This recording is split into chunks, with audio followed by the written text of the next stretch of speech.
timur laut, ada barat laut, dan barat yang lainnya, apa saya lupa. Nah, itu ada 8. Nah, ini yang ditakuti iblis. Nah, ada banyak hal yang level rohani itu yang sangat amat yang kita nggak mengerti sebenarnya. Nah, seringkali kita berpikir bahwa saya sudah tahu. Nah, itu yang repot. Ya, sehingga kita itu sehingga kita berhenti belajar dan minyak kita berhenti di situ. Sehingga ada hal yang banyak yang Tuhan bisa bukakan dalam hidup kita terhenti karena kita membatasi kuasa Tuhan untuk kita lanjut belajar dengan Tuhan. Ada amin, saudara. Ya, jadi saudara harus tahu, jadi bijaksana itulah yang akan dibukakan pintu bagi Tuhan. Nah, saat nanti kedatangan Tuhan yang kedua kali, tanggal berapa Pak? Nggak tahu saya tanggal berapa ya. Kalau ada orang yang bilang tanggal 23 sesat, ya saya nggak bilang itu sesat. Karena apa? Ya walaupun salah prediksinya, ya kenapa Pak nggak mau ngomongin sesat? Ya anggap aja dia mengingatkan orang-orang Kristen untuk bisa namanya punya persiapan, namanya hidup dengan Tuhan.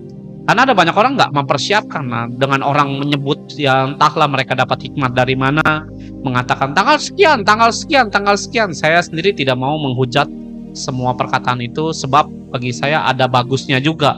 Ya, dengan namanya orang menyebutkan tanggal, bulan, ataupun juga apapun lah bentuk daripada peringatan itu, harusnya memang itu baik buat kita sebagai orang Kristen untuk namanya berjaga-jaga. Yang percaya katakan amin dulu, saudara.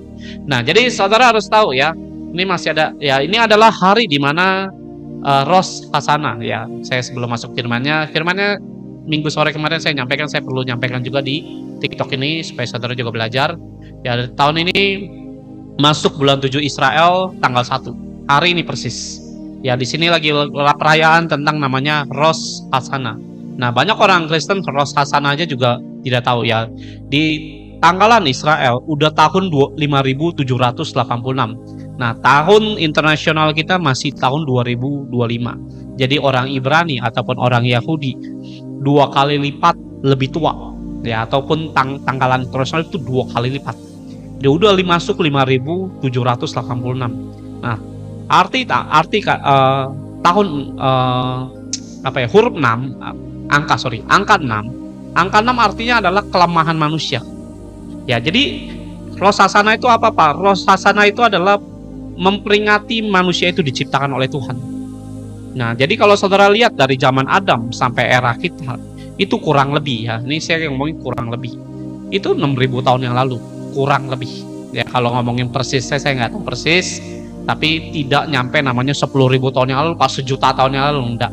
Itu tidak nyampe 10.000 tahun yang lalu. Ya, tahu dari mana? Ya itu dari tahun dari tanggal Ibrani baru mencapai 5786. Nah, angka 6 sendiri adalah artinya apa Pak? Artinya adalah sebuah penebusan bahwa manusia tidak bisa namanya punya kemampuan untuk namanya hidup dalam keselamatan Tuhan kalau tidak lewat namanya Yesus Kristus. Ya, yang percaya katakan amin sekali lagi. Yang percaya aja, yang nggak percaya nggak usah ngomong. Karena gini saudara, karena angka 6 itu yang dipakai oleh iblis untuk melemahkan hidup manusia. Ada pengajaran bahwa dalam nama pengajaran ini saya juga baru lihat ya, kita ini nggak punya iman, kita ini lemah. Saya pikir betul firman Tuhan itu di akhir zaman akan banyak penyesatan muncul justru dari gereja sendiri. Nah, saya melihat bahwa pengajaran kayak begini ini sangat mengerikan ya, dan menganggap bahwa iman kita nggak bisa menyelamatkan, padahal iman kita ini bisa menyembuhkan. Kalau bisa menyembuhkan dan Tuhan datang mencari iman, artinya ada keselamatan lewat namanya kehidupan yang punya iman. Amin saudara. Nah, jadi iman ini sendiri penting, dan saya ngelihat ini ada pengajaran yang aneh menurut saya, yang entah dari mana ini munculnya dan sedang disounding ke gereja-gereja yang dimana mengatakan kita tidak perlu punya iman karena Yesus sudah mati di kayu salib. Aneh-aneh munculnya, kayak kemarin ngomongin kasih karunia, sekarang ngomongin iman nggak perlu katanya itu ya. Saya pikir ini aneh, menurut saya sangat aneh. Nah, hari ini saya nggak bahas masalah tentang itu. Saya mau saudara belajar juga tentang kitab Yosua yang kemarin saya sampaikan. Saya juga rindu saudara juga bisa belajar dari kitab ini. Yosua pasal yang pertama, ayatnya yang ke-6. Ya, saya berdoa biar malam hari ini bisa dijabarin lebih panjang ketimbang khotbah saya di sore hari Minggu. Ya, karena saya melihat bahwa kalau saya terlalu panjang, kalau khotbah lagi live on site, ya orang akan ngantuk lah, macam-macam responnya, dan orang bisa nggak peduli macam-macam. Jadi saya pikir bukan sekenanya ya, dengan timing atau timer 45 menit dah cukup. Ya, tahu setengah jam aja khotbah, nggak perlu lama-lama, pikir saya gitu. Tapi melalui TikTok ini ya, kalau memang saudara rindu namanya belajar firman, biarlah saya juga diizinkan Tuhan mengajari saudara untuk bisa mengerti tentang firman Tuhan. Nah, Yosua 1 ayat yang 6, kuatkanlah, teguhkanlah hatimu, sebab engkaulah yang akan memimpin bangsa ini, memiliki negeri yang kujanjikan dengan bersumpah kepada nenek moyang mereka untuk diberikan kepada mereka. Hanya, ya ayat yang ke-7, kuatkan dan teguhkanlah hatimu, dengan sungguh-sungguh bertindaklah hati-hati sesuai dengan seluruh hukum yang telah diperintahkan kepada Yosua oleh hambaku Musa. Jangan menyimpang baik kanan baik kiri, supaya engkau beruntung kemanapun engkau pergi. Ayat 8, janganlah engkau lupa memperkatakan kitab Taurat ini, tetapi renungkan itu siang malam, supaya engkau bertindak hati-hati sesuai dengan segala yang tertulis di dalamnya. Sebab dengan demikian perjalanan saudara akan berhasil dan kau akan beruntung. Bukankah telah kuperintahkan kepadamu, kuatkan, teguhkan hatimu, jangan kecut dan tawar hati. Sebab Tuhan Allahmu menyertai engkau kemanapun engkau pergi. Amin. Aman ya, nggak ngelek. Ya, amin saudara. Nah, di sini di ayat yang ke-6 sampai yang ke-9 sedikitnya 3 kali.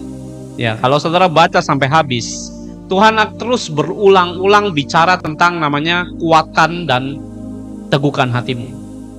Nah, yang saya mau sampaikan begini saudara, melalui ayat ini, malam hari ini saudara perlu belajar satu hal. Tuhan bicara kepada Yosua untuk menguatkan hatinya. Ada banyak orang Kristen hidup sekarang ini tidaklah cukup kuat lagi untuk bertarung dalam kehidupan, dalam bentuk apapun. Ya, entah saudara bertarung dalam namanya sebuah kehidupan yang dimana keluargamu berantakan, kebangkrutan. Entah saudara lagi pusing masalah hutang yang belum lunas. Entah saudara lagi bingung dengan masa depan yang ini bagaimana. Nah, di akhir zaman, ya saudara perlu tahu bahwa akan ada namanya masa kesesakan yang lebih hebat lagi. Yang saudara alami sekarang ini, itu sudah masuk sebenarnya. Namun, belum seberapa hebat. Masih ada namanya masa kesesakan yang sangat amat hebat di depan. Resesi dalam seluruh bangsa di dunia ini sedang terjadi. Dan ini banyak pelemahan dalam sisi ekonomi, globalisasi, macam-macam. Nah, saudara perlu tahu, ini berefek dengan namanya kehidupan kita sebagai manusia. Nah, saat saudara namanya dalam keadaan yang lagi lemah, ya entah mikirin apapun pergumulan saudara, seringkali kita ini nggak cukup kuat lagi untuk menghadapi segala kehidupan ini. Betul ya saudara? Nah, disinilah Tuhan pengen mau nyampaikan. Ya, Tuhan lagi mau mengingatkan hidup saudara dan saya. Ya betul ya saudara. Saya tahu ada beberapa orang-orang Kristen itu udah hopelessnya luar biasa. Nah, saudara perlu dengar firman ini, bahwa Yesus juga melihat dalam kehidupan Yosua setelah matinya Musa, dan dia harus melanjutkan perjalanan kehidupan. Ya mungkin kan kita rame-rame mati seperti Musa, kan gak gitu. Yosua diutus, ngapain? Dipilih Tuhan, jalan. Nah, sebelum Yeriko temboknya roboh, ya Yosua tuh mengalami tawar hati, kecut dan ketakutan, mungkin kekhawatiran, keringet dingin saudara. Dan Tuhan ngomongin yang selalu ngomong, kuatkan, pegang aku, percayalah. Saat kamu lemah, Yesus ngomongin lagi di ayat yang ke-7, kuatkan. Terus kita udah ngeliat nih apa yang Tuhan akan buat dalam hidup saudara. Tuhan masih mengingatkan kita, ayo tetap kuat. Ada amin. Kenapa kok hidup saya nggak berubah? Tetap kuat, tetap nyembah. Saya sudah nyembah, saya sudah doa, saya sudah puasa. Tetap lakuin. Jangan berhenti terus. Saya percaya banyak orang Kristen dalam pergumulan tuh pengen berhenti dari hidupnya. Ada yang pengen bunuh diri lah, pengen mati lah, pengen resign. pengen keluar dari pelayanan. Mungkin, saya nggak tahu.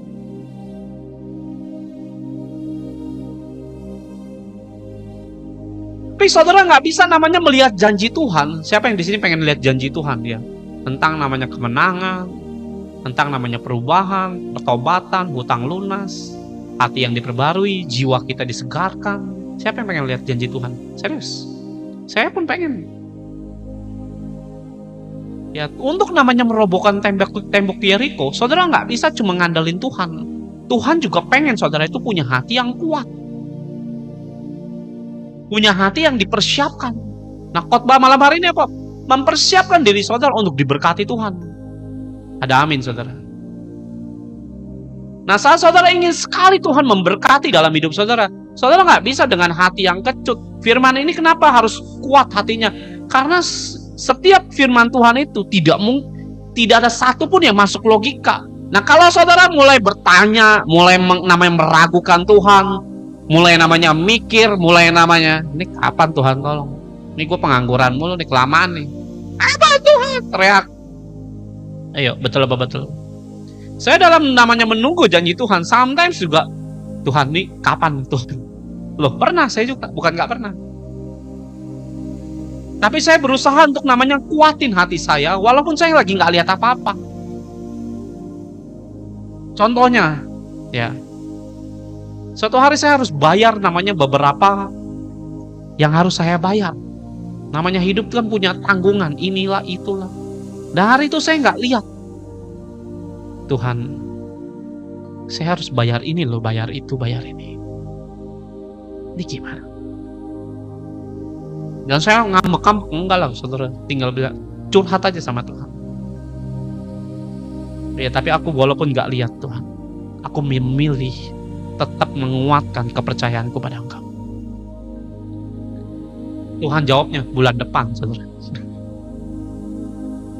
Saya punya hari itu punya angsuran mobil, mesti bayar ini, bayar itu, macam-macam. Dan jumlahnya itu hampir 2 angka. Hari itu saya nggak, ya sampai hari ini saya nggak pernah kerja. Bukan nggak pernah mau kerja ya saudara ya. Tuhan suruh saya melayani dengan full timer. Dengan iman tuh nggak gampang. Nah, saya bisa berubah dengan namanya frontal yang dulunya saya bisa sangat amat namanya brutal saudara.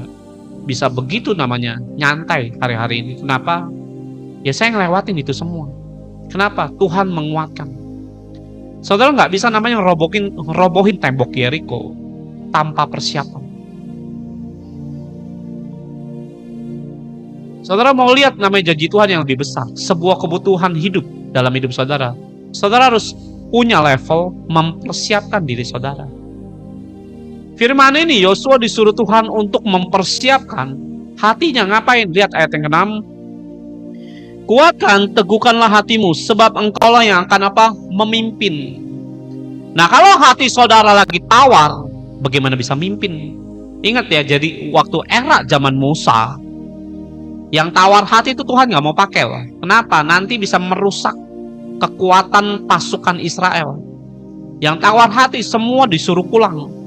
Yang mikirin istrinya yang baru kawin itu disuruh pulang semua. Kenapa? Itu bisa ngerusak hati pasukan yang lain atau tentara Israel yang lainnya. Kenapa? Orang yang hatinya tidak kuat, tidak bisa memimpin. Kenapa kita harus memimpin? Dengar baik saudara. Saudara kadang punya anak, memang nggak perlu dipimpin. Saudara berumah tangga, memang nggak perlu mimpin. Mau suruh suamimu terus, suamimu mungkin bisa meninggal, kamu yang mimpin sebagai istri. Betul apa betul? Nah, saya melihat bahwa tugas memimpin itu tanpa terkecuali.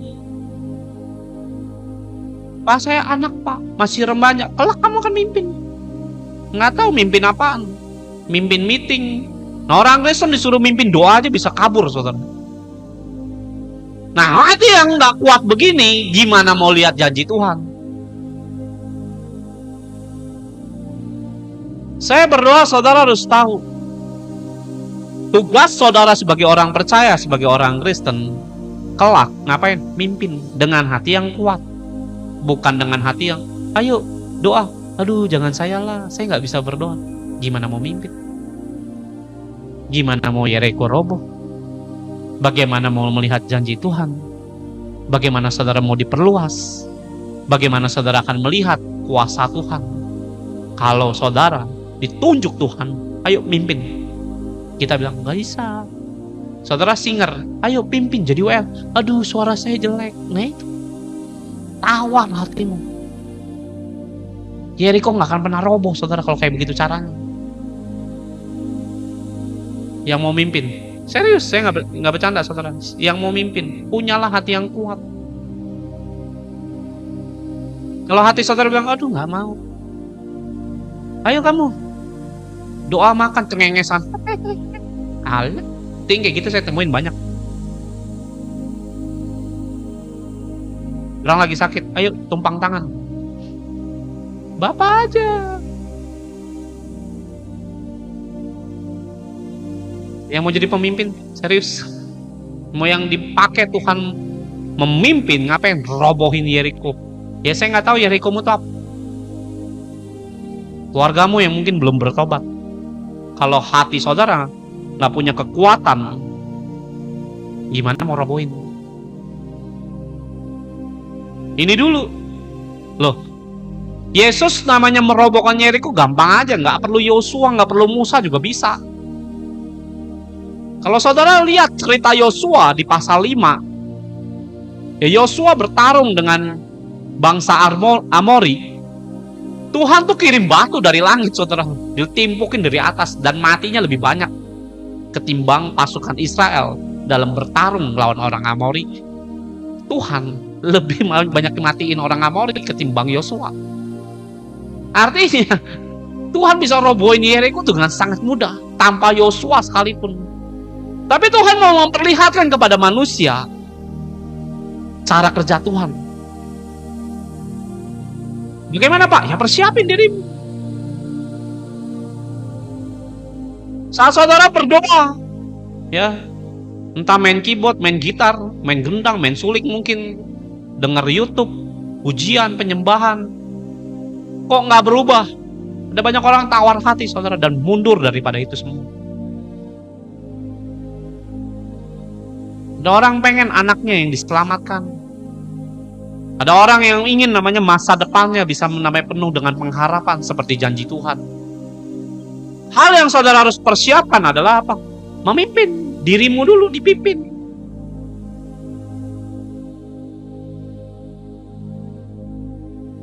Yosua dibilang sama Tuhan, sedikitnya kalau saudara baca dari ayat pertama ini sampai 18, saya nemuin 4 kata, kuatkanlah, teguhkan hatimu. Kenapa ya saya pernah khotbahin ini? Kenapa Yosua tuh begitu takut sebenarnya? Saya pernah khotbahin itu, tapi saya nggak akan bahas yang sudah saya khotbahin kemarin. Saya nggak akan bahas ke sana. Ya, yang saya mau bahas adalah persiapkan diri kita. Ini juga pernah terjadi dalam hidup Musa. Disuruh pimpin bangsa Israel, aduh, saya nggak betah lidah. Dan terjadi di dalam hidup orang Kristen terlalu banyak. Sampai Tuhan bilang, siapa yang buat lidah, siapa yang buat mulut? Bukankah aku yang menciptakan mulut dan lidah bagi manusia? Dan aku menaruh firmanku ke dalam mulutmu. Terima kasih. Ya. Dengar baik saudara ya. Saudara tidak bisa melihat janji Tuhan dengan berkata, aku percaya Tuhan. Tidak bisa. Dan langsung diberkati Tuhan. Saya percaya di sini semua percaya Tuhan. Yang percaya pada Yesus bilang amin, saudara. Serius. Nah, dengar baik saudara. Mungkin saudara bilang, saya percaya Yesus Pak. Tapi saya nggak tahu seberapa daripada saudara yang lagi nonton ini punya pergumulan, punya masalah, punya kehidupan yang lagi goncang, butuh berkat Tuhan. Amin. Namun saudara nggak bisa bilang, aku percaya. Coba aja ngomong. Lagi doa nih, aku percaya pada engkau. Diberkati nggak tiba-tiba langsung gitu? Nggak akan. Ini yang saya mau kasih pemahaman kepada saudara. Ya ini pengajaran kayak begini. Ya saudara makan timbang sendirilah. Di gereja muncul apa enggak? Rasanya saya juga ke gereja juga puluhan tahun saudara. Jarang ada yang mau ngomongin begini. Soalnya nggak bisa bilang, ya banyak kan gereja kan ngomong begini, Asal percaya. Asal percaya. Nanti pasti Tuhan tolong. Gak bisa bayar uang kosan. Oh, percaya sajalah. Gak bisa begitu, saudara. Memangnya Yosua gak percaya pada Allah? Ingat ya tentang 12 pengintai. Yosua satu di antara 2 orang itu yang bilang apa? Aku percaya Tuhan. Tapi Tuhan tegur, kuatkanlah hatimu. Saudara nggak bisa namanya cuma bilang aku percaya. Jadi kok roboh blok begitu, enggak. Ya betul apa betul? Nah saya melihat bahwa kadang-kadang ya mohon maaf ya, beberapa hamba-hamba Tuhan cari aman ngomong ini, percaya sajalah. Padahal itu nggak ngubah kondisi saudara sebenarnya. Beberapa hal nggak ngubah loh. Pak, buktinya saya diberkati, Pak. Ya paling buktinya diberkati soal namanya pemulihan aja. Lebih daripada itu saudara nggak lihat janji Tuhan yang lebih dalam lagi. Sehingga banyak orang Kristen ngapain? Ngemis. Belum, barusan nih tadi. Saya lagi barusan ikut ibadah orang. Ya, ada satu perempuan ngapain? Ngemis di chattingan. Tolong, saya nggak bisa makan. Chatting terus, ngomong firman, minta-minta lagi. Ngomong firman, minta-minta lagi. Saya berpikir nggak malu ya ngomong begitu. Saya nggak balas saudara, saya nggak mengkomentari dia punya kehidupan. Saya cuma diam melihat begitu. Nggak malu ya. Bahkan kemarin Sabtu saya khotbah. Selesai saya khotbah. Ya beberapa orang amin, amin, amin. Saya cerita kesaksian, saya memberkati orang. Saya bilang kan dalam khotbah saya hari Sabtu, jangan minta-minta sama saya, minta sama Bapakmu di sorga. Nggak lama orang DM saya ngapain? Minta-minta. Tolong Pak, anak saya 3. Ya kan ini bapaknya bukan saya. Suami saya stroke. Nggak tahu stroke apa selingkuh lah, saya lupa. Saya bilang maaf, saya tidak bisa tolong. Saya minta sama Tuhan. God bless you. Ngamuk langsung. Nggak ngomong apa-apa lagi. Terima kasih, enggak. Ya, tadinya waktu dia minta uang sama saya, Tuhan akan pakai Bapak. Giliran gak dikasih, langsung diam saudara. Yang saya mau sampaikan gini saudara. Saudara nggak bisa namanya, aku ingin lihat pertolongan Tuhan. Aku percaya. Nggak cukup saudara. Ngomong percaya nggak cukup. Itu buktinya banyak orang bilang, percaya. Saya percaya semua, saudara juga percaya Yesus. Apa saudara cuma ngomong langsung masalahmu kelar? Saudara perlu mempersiapkan apa yang Tuhan mau siapkan dalam hidup saudara. Saudara siap? Amin saudara.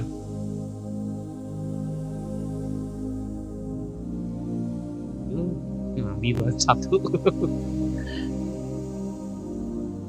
Yang ngomongin Nabi Muhammad di room sebelah aja ya, jangan room sini. Di sini nggak terima nabi palsu saudara. Ya, udah beres.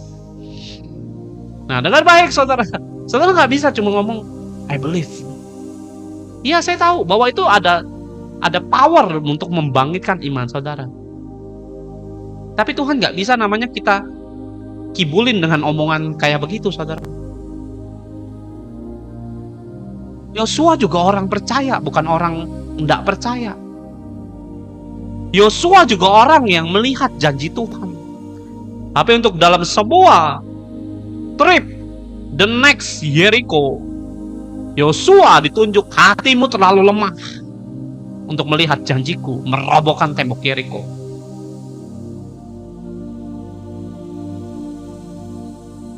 Saya rindu saudara itu bisa menikmati, termasuk hidup saya juga, namanya janji Tuhan. Yang mau katakan amin saudara.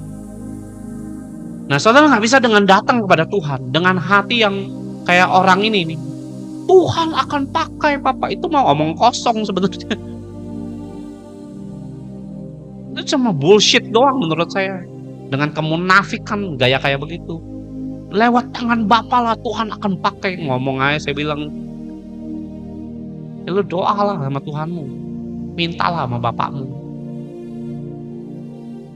Gak semua orang bisa saya tolong loh. Andai kata saya punya uang tabungan 500 miliar sekalipun, saudara cuma mau minta 1 juta, Kalau Tuhan bilang jangan, nggak akan saya kasih. Pelit dong Bapak, bukan pelit.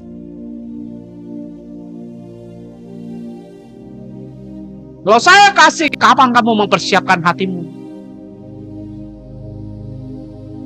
Kalau masalah ekonomi morat-marit, gimana nanti Tuhan datang lihat iman, cari iman, sorry. Tuhan Yesus datang, cari apa? Cari iman. Oh, nggak dapat ini. Ini dipikirin duit semua ini.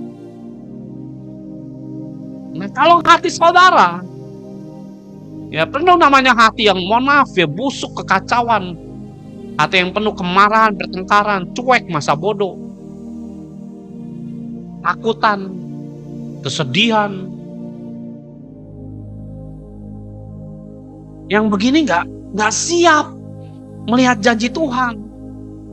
Saudara dilukai, pahit dengan orang, marah.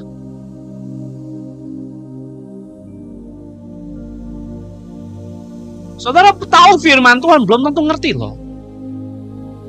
Orang ngerti firman Tuhan pasti tahu firman. Orang tahu firman belum tentu ngerti. Nah, Yosua ditegur sama Yesus, ngapain? Kuatkan hatimu. Jangan tawar, kuatkan ya 4 kali. Saya baca ini dari ayat pertama sampai 18, 4 kali. Saya sempat tanya, kenapa Tuhan ngomong sampai 4 kali di dalam satu pasal? Di dalam satu cerita pasal ini 4 kali. Ini terjadi, ini berarti sangat penting buat Tuhan. Ini bukan soal cuma masalah percaya nggak percaya. Saudara nggak diberkati, oh kurang percaya ini. Nggak begitu saudara. Apakah saudara kurang percaya? Ya belum tentu. Tapi kalau saudara punya hati belum siap, itu mungkin. Kalau saya tanya sama saudara, siapa yang di sini percaya Yesus? Saudara akan bilang amin, amin, amin. Betul ya? Saya percaya Yesus, Pak. Saya percaya saudara akan bilang itu. I believe God. Namun kalau saudara bilang pengen lihat janji Tuhan, nggak cukup dengan percaya doang. Kamu harus mempersiapkan yang di mana? Di sini.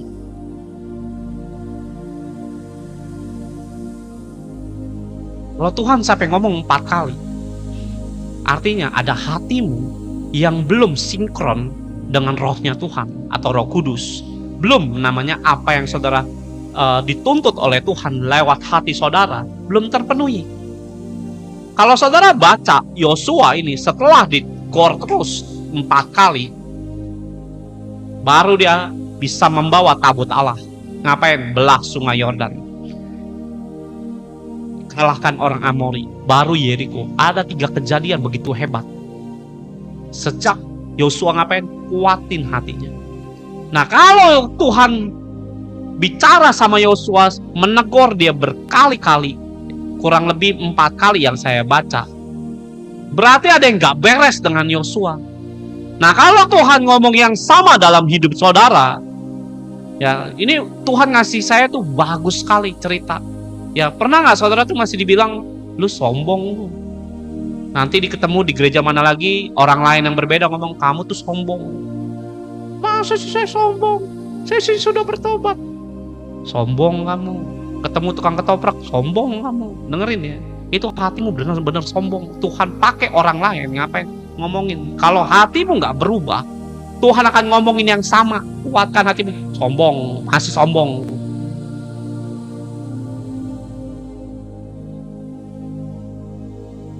Ada amin saudara. Ngerti saudara? Kalau saudara nih dengar di room saya, ngapain sih jadi penakut? Khotbahnya tentang penakut. Kamu pindah ke room yang lain, ngomongin yang takut. Kamu tuh penakut.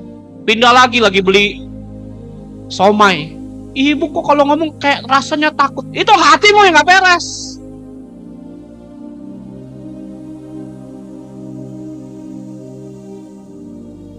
Kalau saudara masih bilang, kamu nih gengsian, pindah lagi ke temenmu. Temenmu yang lain ngomong, gengsian kamu hatinya. Ketemu reunian teman lama, ih lu masih gengsian ya. Hatimu nggak siap tuh.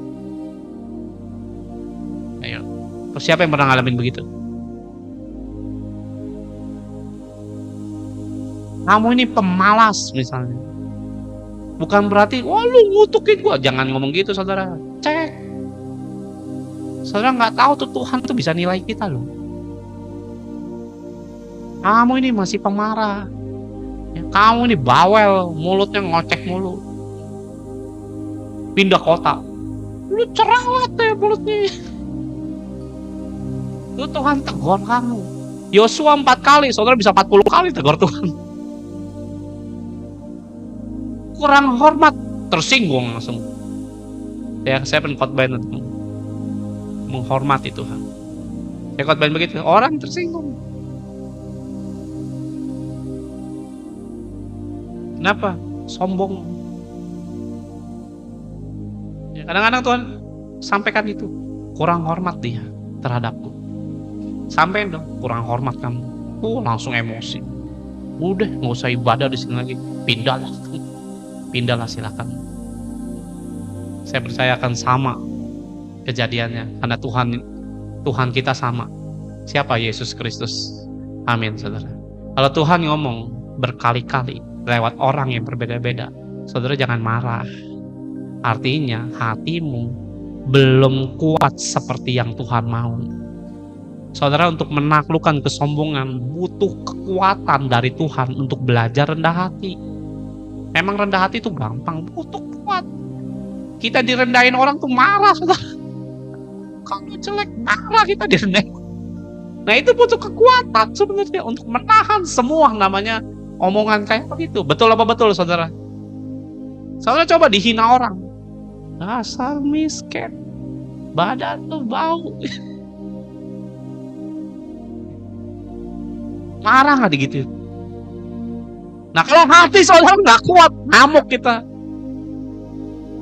Gue belum bertobat, gue isep darah lu semua. Nah artinya hatimu belum cukup kuat untuk rendah hati. Orang yang punya utang aja, ini yang punya utang, ditagih aja bisa ngamuk, saudara.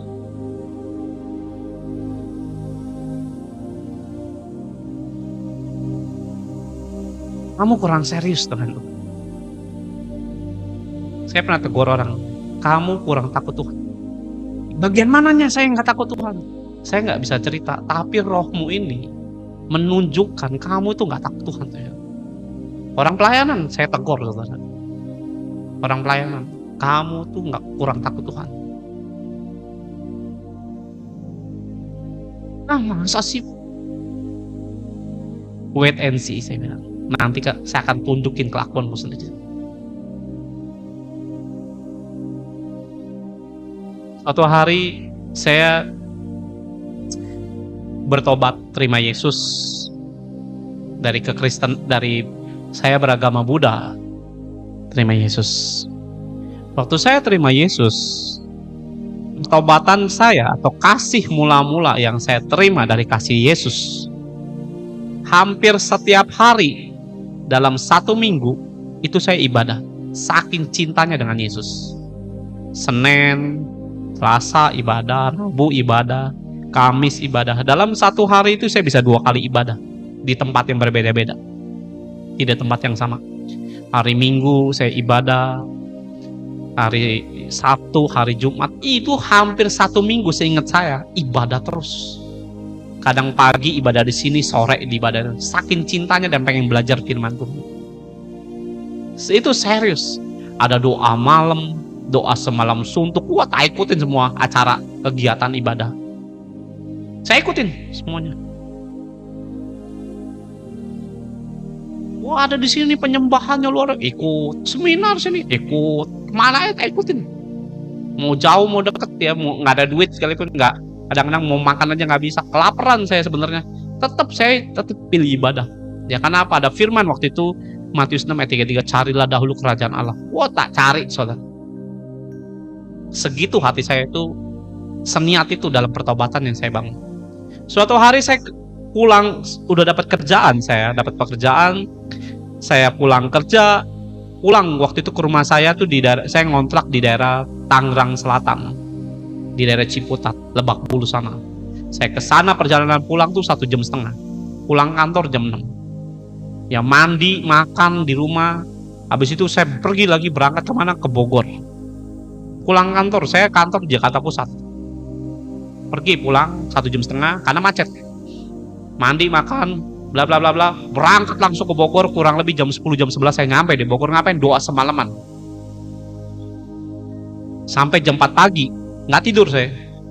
Pulang ke Jakarta. Tidur 1 jam, mandi, ke kantor. Di kantor ngantuk-ngantuk saya. Tapi kerjaan saya tetap beres semua. Saya kerja itu tanggung jawab. Itu pertobatan saya. Suatu hari saya ketemu hamba Tuhan,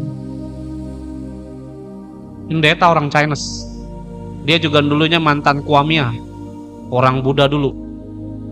Dan dia dijumpai Yesus, akhirnya pindah sama Yesus. Dan dia tunjuk saya, kamu belum bertobat. Bayangin saudara.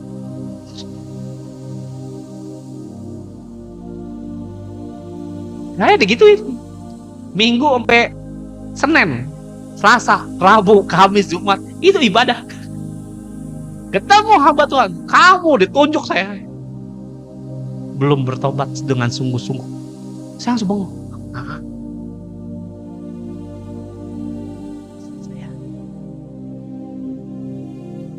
Terus ibadah lagi di tempat yang lain, ditumpang tangan, bertobatlah sungguh-sungguh. Saya mau marah nggak rasanya? Ayo, ngerti nggak dengan apa yang Tuhan sampaikan? Kamu bertobat. Saya bilang, iya kamu. Menurut saudara, dengan yang saya kerjakan sebegitu giatnya, ya awal saya terima Yesus dengan bayar harganya saya sebegitu, bagi saya itu mengerikan loh. Saya sampai habis-habisan. Disuruh Tuhan, kamu jangan kerja dulu. Ya bukan gak boleh kerja, jangan kerja dulu. Cari kerajaanku dulu. Firmannya waktu itu saya dapat begitu. Saya udah dapat tawaran kerja, saya tolakin kerjaan. Saya bilang saya cari Tuhan dulu. Kenapa? Terlalu cinta sama Tuhan pada hari itu. Wah, tak cari, saya udah korbanin banyak hal. Ninggalin orang tua demi Yesus. Diusir karena Yesus.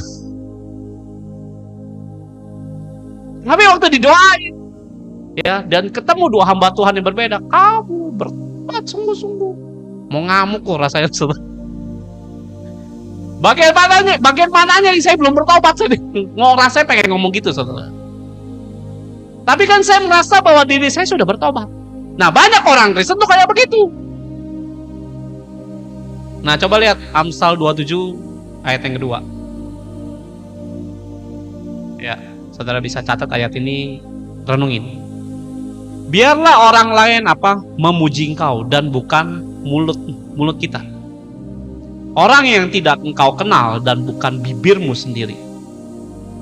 Saudara tahu, ayat ini ngajarin saya, Tuhan itu akan nilai setiap hidup saudara dan saya.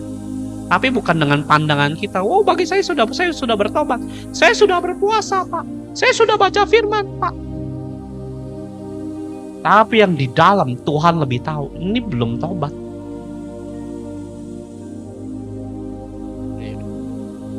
Saya baca firman, satu hari bisa 60 pasal saya baca. Saya ngomong gini bukan mau pamer. Saya mau ceritain dengan ayat ini. Saya baca firman sampai hari ini 66 kali saya udah baca. Ditumpang tangan, ditegur, kamu bertobat. Bengong saya langsung. Saya bilang, iya kamu. Yosua mungkin hari itu merasa, apa ditegur? Kuatkanlah hatimu. Nggak ada yang tahu loh. Nggak ada yang tahu. Tuhan tahu. Manusia mana ada yang tahu isi hati kita masing-masing. Saya nggak tahu isi hati saudara. Tapi Tuhan Maha tahu. Dan Tuhan melihat, ini udah tobat apa belum? Ini udah kuat apa belum? Ini masih sombong atau belum? Saudara jangan ngukur, oh saya sudah rendah hati. Belum tentu di hadapan Tuhan. Ingat waktu Daud dipilih. Datang Eliab, Ahab, kakak-kakaknya Daud. Ini ya, Samuel bilang, inilah yang dipilih Tuhan. Dan Tuhan tegur Samuel, bukan dia. mau melihat apa yang diperawakannya, tapi aku lihat isi hatinya. Ada amin, saudara. Pak, kenapa Pak kita harus kuat, Pak? Ada tantangan di depan. Saudara nggak kuat, lilindes dengan dunia. Kadang-kadang kita merasa bahwa, oh saya sudah tahu firman. Itu rasamu. Bagi Tuhan, kamu tuh belum tahu apa-apa.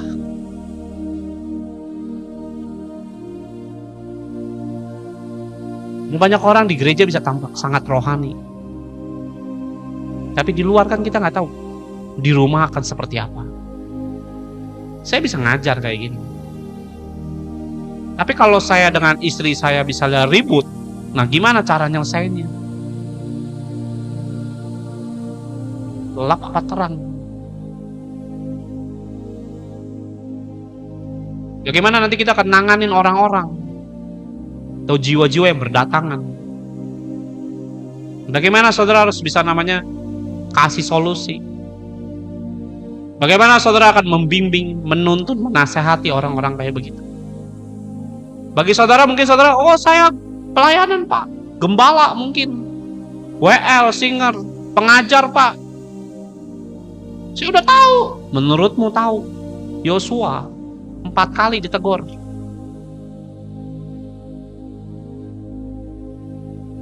Lihat ayat yang 6. Amin, saudara. Makanya kita perlu rendah hati. Ya, kuatkan, teguhkanlah hatimu, sebab engkaulah yang akan memimpin bangsa ini, memiliki negeri. Ya, kalau hati saudara nggak punya namanya kekuatan firman Tuhan, saudara akan kehilangan banyak berkat sebenarnya. Dan saya berdoa itu jauh-jauh lah daripada hidup kita. Dan malam hari ini kita belajar untuk namanya menguatkan hidup saudara, menempel dengan firman Tuhan. Yang mau katakan amin, saudara. Dengar baik, saudara. Kalau saudara nggak punya kekuatan, bagaimana bisa memimpin? Rumah tangga tuh butuh kekuatan, butuh hikmat, butuh pengertian, butuh pengetahuan. Bagaimana namanya menangani rumah tangga? Bagaimana menangani anak, suami, istri, orang tuamu, mertuamu? Ada banyak rumah tangga ribut dengan mertua karena nggak ngerti, dan mertua juga banyak yang nggak tahu bagaimana mengurusi namanya menantu dengan baik dan benar. Kalau saudara nggak kuat, banyak rumah tangga cerai. Saudara nggak kuat, selingkuh, nggak kuat narkoba, nggak kuat main dosa, nggak kuat main judi. Loh, setan tuh sifatnya nawarin loh. Setan tuh nggak punya sifat namanya nyeret saudara sampai melakukan dosa. Dia nggak punya kemampuan itu.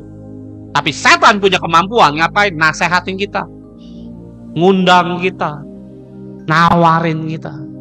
Kalau hatimu nggak kuat, jeblos. Dan banyak rumah tangga hancur berantakan disebabkan nggak punya kekuatan. Makanya ada orang bilang, Pak, suami saya selingkuh Pak, judi Pak. Terus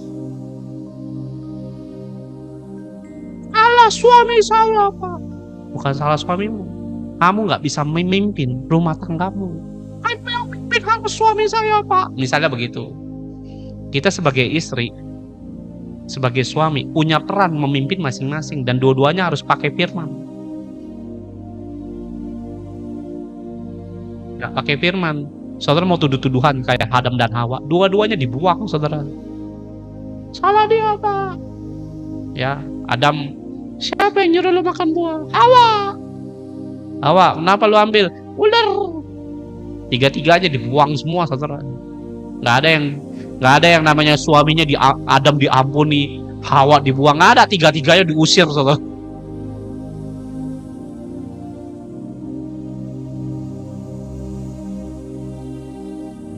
Saudara diberkati dengan firman-Nya.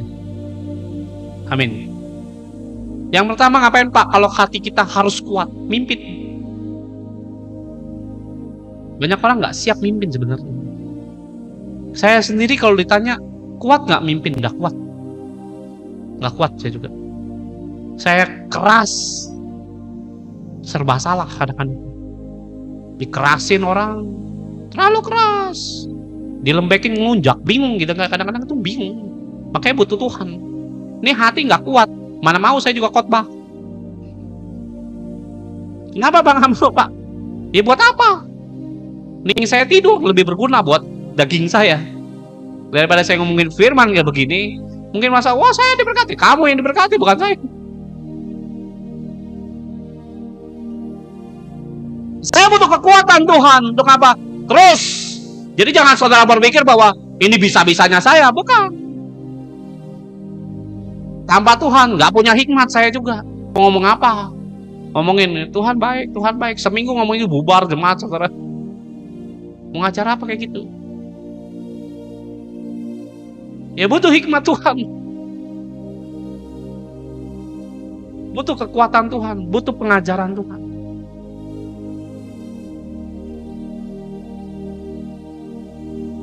Nah kalau saudara sebagai orang Kristen tidak dalam kalau misalnya saudara merasa bahwa Pak saya nggak kuat Pak, saya tahu banyak orang nggak kuat dan herannya banyak orang tuh larinya ke dunia bukan ke Yesus.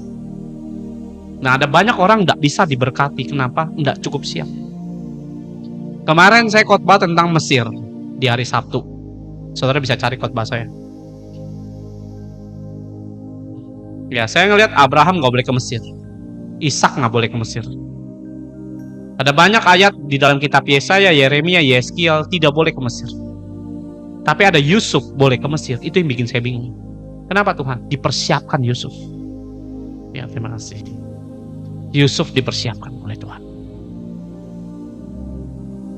Kalau saudara nggak dipersiapkan seperti Yusuf, hatimu tidak namanya dirubah seperti Yusuf, Mesir akan menguasain manusia. Karena Mesir punya kekuatan sangat menggiurkan hidup manusia.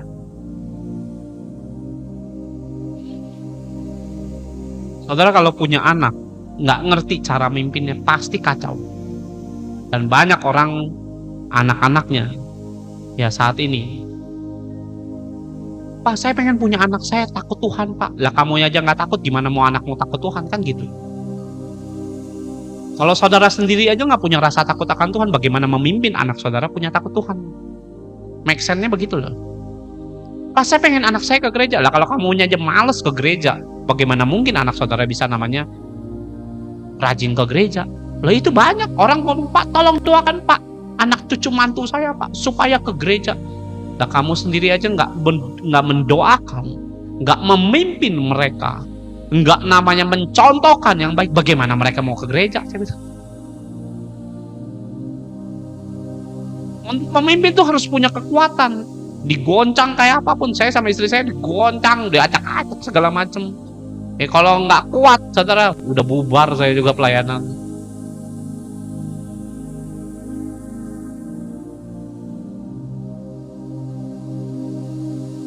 Ya lihat ayat yang ke-7.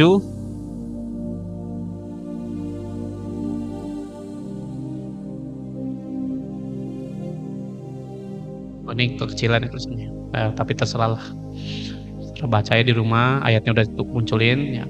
Hanya kuatkan teguhkan hatimu dengan apa? Sungguh-sungguh. Bertindaklah hati-hati sesuai dengan seluruh hukum yang telah diperintahkan Tuhan kepadamu oleh hambaku Musa. Janganlah nyimpang kanan baik kiri, supaya engkau beruntung kemanapun kau pergi. Ya, yang kedua, kenapa Pak kita harus kuat Pak dengan firman Tuhan? Supaya kita ini nggak nyimpang kiri baik kanan. Nah kemarin saya kasih kesaksian, ada pendeta namanya Ridwan Huta Barat. Saya tahu banyak orang kenal dia. Kita pernah undang dia ke ministry kita, khotbah juga. Nah beliau punya istri namanya Haumilin ya. Itu terkenal sekali lah beliau. Dia pernah kesaksian ya, mungkin 10 tahun yang lalu dia pernah kesaksian ini. Udah lama dia kesaksian itu, saya dengar, saya nggak bisa lupa dengan kesaksiannya. Dia bilang, kamu tahu, saya suatu hari pernah naik mobil mau pelayanan, dia bilang. Waktu dia mau naik mobil, lampu kan ada merah, kuning, hijau. Itu dalam keadaan hijau mau ke merah. Nah sebelum ke merah itu ke kuning dulu. Waktu dia ke kuning, dia masih ngegas jalan. Muncullah dari pohon, ya biasalah saudara tahu ya. Yang muncul bukan monyet saudara. Muncul dari balik pohon, belak, ya baju coklat muncul. Di stopin, wah dia berhenti saudara. Kan kenceng saudara, ngerem. Ya berhenti. Bapak menerobos lampu merah. Ya. Terus bapak pendeta ini bilang, enggak, orang masih kuning kok. Polisi bilang merah. Pendetanya bilang kuning. Dan akhirnya ribut, saudara. Ribut, saudara tahu pas ya baju coklat ini pengen bikin surat tilang. Ya waktu baju coklat ini bikin surat tilang, saudara tahu dia ambil balok gede, dia bilang balok itu dipukul kepalanya pakai helm, saudara. Kalau nggak pakai helm mati kali itu. Itu dipukul, saudara, digebuk pakai balok, belum pingsan. Baju coklatnya pingsan, belum. Beliau itu ternyata mantan preman sebenarnya sebelum jadi pendeta. Akhirnya ditangkap, saudara, masuk penjara. Waktu di penjara, dia minta maaf sama Tuhan. Tuhan, aku ini pendeta, baca firman. Tapi kok bisa, Tuhan?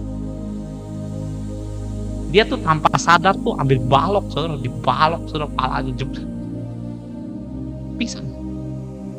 Masuk penjara dia. Dan Tuhan bilang begini sama beliau nggak cukup kabangan dengan suara Tuhan, tapi dia bilang di penjara itu saya dengar suara Tuhan. Dan dia bilang, karena kamu belum punya kesempatan untuk melakukan hal tersebut. Yang saya mau sampaikan gini, kita bisa namanya menyimpang kalau hati saudara nggak kuat dengan kemarahan. Saudara bisa namanya menyimpang saat orang bisa tawarin uang untuk saudara pindah kepercayaan. Saudara kalau nggak kuat dengan firman, saudara bisa pindah kepercayaan karena pasangan hidup. Betul apa betul? Saudara bisa namanya sangat menyimpang ya dengan firman Tuhan karena handphonemu lebih menarik daripada Alkitab.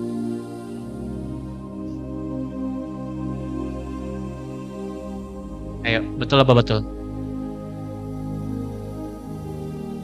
Kita bisa menyimpang dengan banyak hal karena apa? Hati saudara tidak kuat dan tertarik dengan tawaran-tawaran yang lain.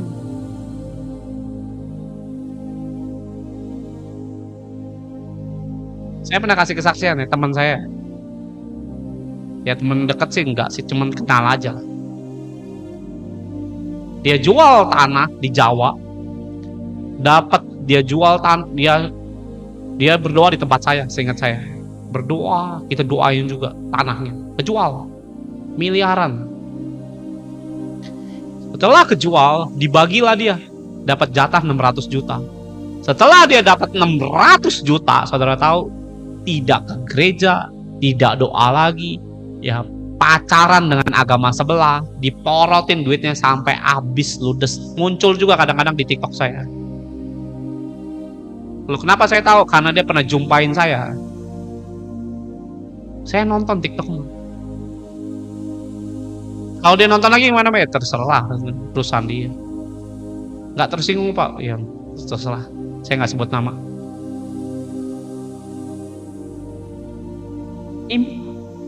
600 juta. Dan saya punya teman lagi banyak yang lain apa? Nyimpang. Mulai diberkati sedikit, ngapain? Nyuri etol saya. Etol saya tuh waktu zaman itu ya. Adik rohani saya juga punya etol kartu flash. Itu ada isi uang. Itu diambilin. Ngapain, saudara? Oh, etolnya diambil, dibeliin rokok. Diambilin.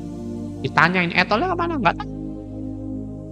Iya, etol saya nggak ada yang lihat, hilang. Saudara tahu 4 etol ditilep.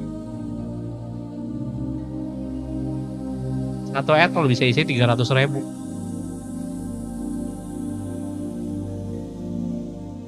Kenapa? Nggak kuat nahan rokok. Ya, terima kasih. Betul apa betul, saudara? Berhenti rokok, janganlah langsung berhenti pelan-pelan lah.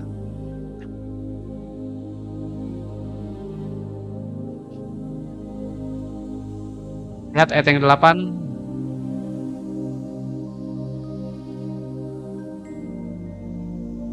Ya, saya khotbah nggak lama.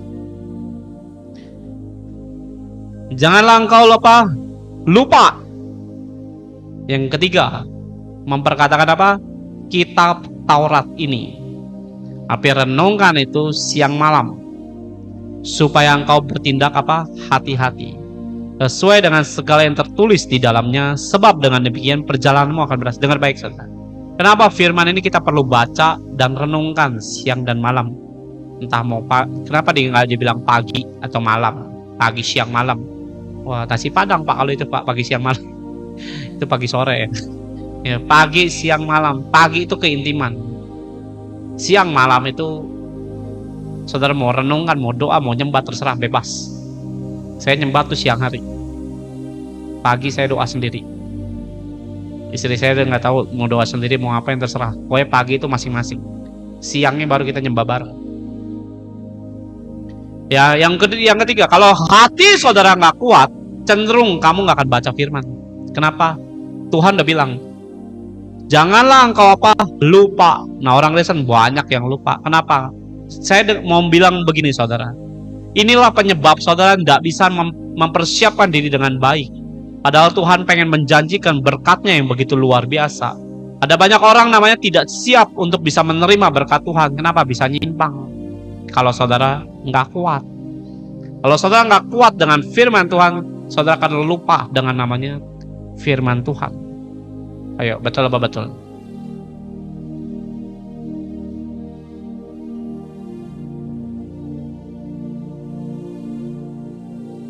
Dan saat saya namanya bertemu dengan orang-orang yang Kristen,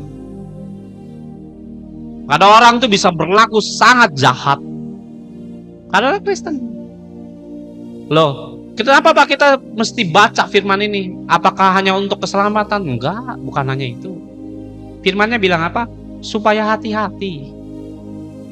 Hati-hati apa Pak? Dengerin saudara.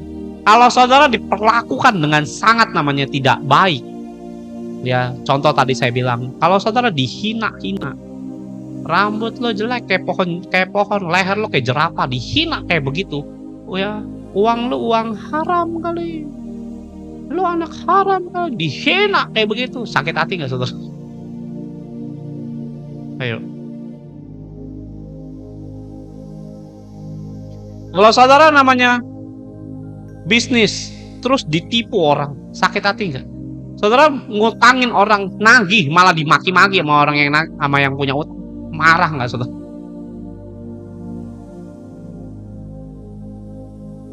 Saudara namanya dijelek-jelekin orang, ya di kantor, ya selamat malam shalom ya, di kantor, di pelayanan, dimanapun lah saudara dijelek-jelekin, marah nggak? Ayo. Dijawab saudara.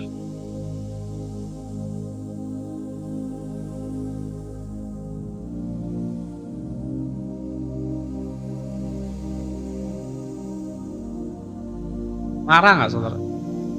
Suamimu direbut orang, ngamuk nggak saudara? Ayo.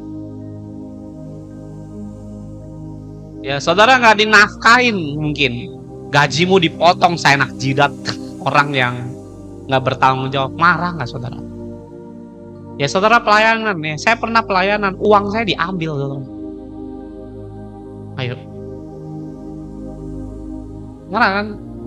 Saya pernah ya istri saya dan saya pernah dikotbahin orang, dijelek-jelekin di depan mimbar saudara. Yang nonton tuh ratusan orang, marah nggak saudara begituin? Nah, ya. Ibadah 2 jam, khusus ngomongin istri saya dan saya. Ngamuk nggak saudara gitu? Nah saya mau sampein saudara, saya marah? Enggak. Firmannya bilang apa? Bertindaklah hati-hati. Ngapain? Supaya kita tahu, oh ini jangan sampai kita balas nih. Mau balas nggak? Pengen sebenarnya. Tapi firman Tuhan untuk mengingatkan kita, hati-hati, jangan sembarangan bertindak dengan kerugian yang kita terima. Loh, ini kalau nggak kuat kita bales tuh. Betul apa betul? Saya pernah dikasih mobil, diambil lagi. Marah nggak saudara? Rasanya kayak dipermainin. Itu kasih, mau tarik barang. Ya istri saya tulis semua barangnya, di checklist semua. Dibilang ini apa, diketawain saudara. Mau marah loh sebenarnya. Tapi ingat firman ini, janganlah engkau lupa memperkatakan firman Tuhan, renungan itu siang dan malam, supaya ngapain? Bertindak tuh hati-hati. Nah, kita mau marah sebenarnya, teman. Tahan. Saya pengen bikin, di channel saya, follower saya tuh waktu itu 23.000 lah. Bukan TikTok, channel merah. Itu sekali saya speak up gitu, kami dituduh bilang keuangan lah, macam-macam nih ngomonginnya. Dibilang main uang lah, macam-macam. Padahal kalau disuruh tunjukin gak ada buktinya. Disuruh bertemu nggak mau, bingung saya juga. Yang orang tuh dengarnya katanya. Sampai masuk ke telinga saya, katanya lu begini. Gini ya saya bilang, ya sama orang Kristennya. Kalau dengar itu jangan katanya lah saya bilang. Kalau mau datang temuin, baik-baik kita ngomong. Apa yang salah dengan saya? Istri saya salah gini. Nyelesain masalah tuh yang gentle. Jangan ngomong katanya. Saya bilang kalau katanya tuh Mona saya buat tuh. Kan katanya. Ya, katanya itu presiden pertama tuh saya. Ya jangan ngomong katanya. Jangan dengar namanya katanya itu nggak jelas saudara. Asal usulnya dari mana, dan jangan kemakan dengan katanya. Sampai saya ngomong gitu, dan teman-teman saya pada ketawa saudara. Kalau ngomong katanya lu bilang aja tuh Mona saya yang buat, saya bilang. Ya tapi firman ini, janganlah engkau lupa, renungkan itu siang malam, supaya apa? Bertindak hati-hati. Saya nggak balas saudara.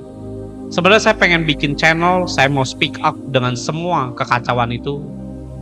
Dan ada satu hamba Tuhan tegur saya, kamu jangan lakuin itu dia. Kalau kamu lakuin kayak begitu, dia bilang, apa bedanya kamu dengan dia? Wah, langsung ketampar muka saya. Saya bilang betul juga. Dari situ saya mundur. Wah, terus mereka tuh makin speak up dengan ngomong tuh ngaco-ngaco, nge-sounding orang tuh aneh-aneh. Dan orang tuh ngomong ke saya, lu katanya begini, lu katanya begini. Saya balas, enggak, saya diam. Nggak ada orang-orang yang sangat mengkhianati. Saya apa? Diem, bertindak hati-hati. Diem kelihatannya kalah kan, diem tuh sakit.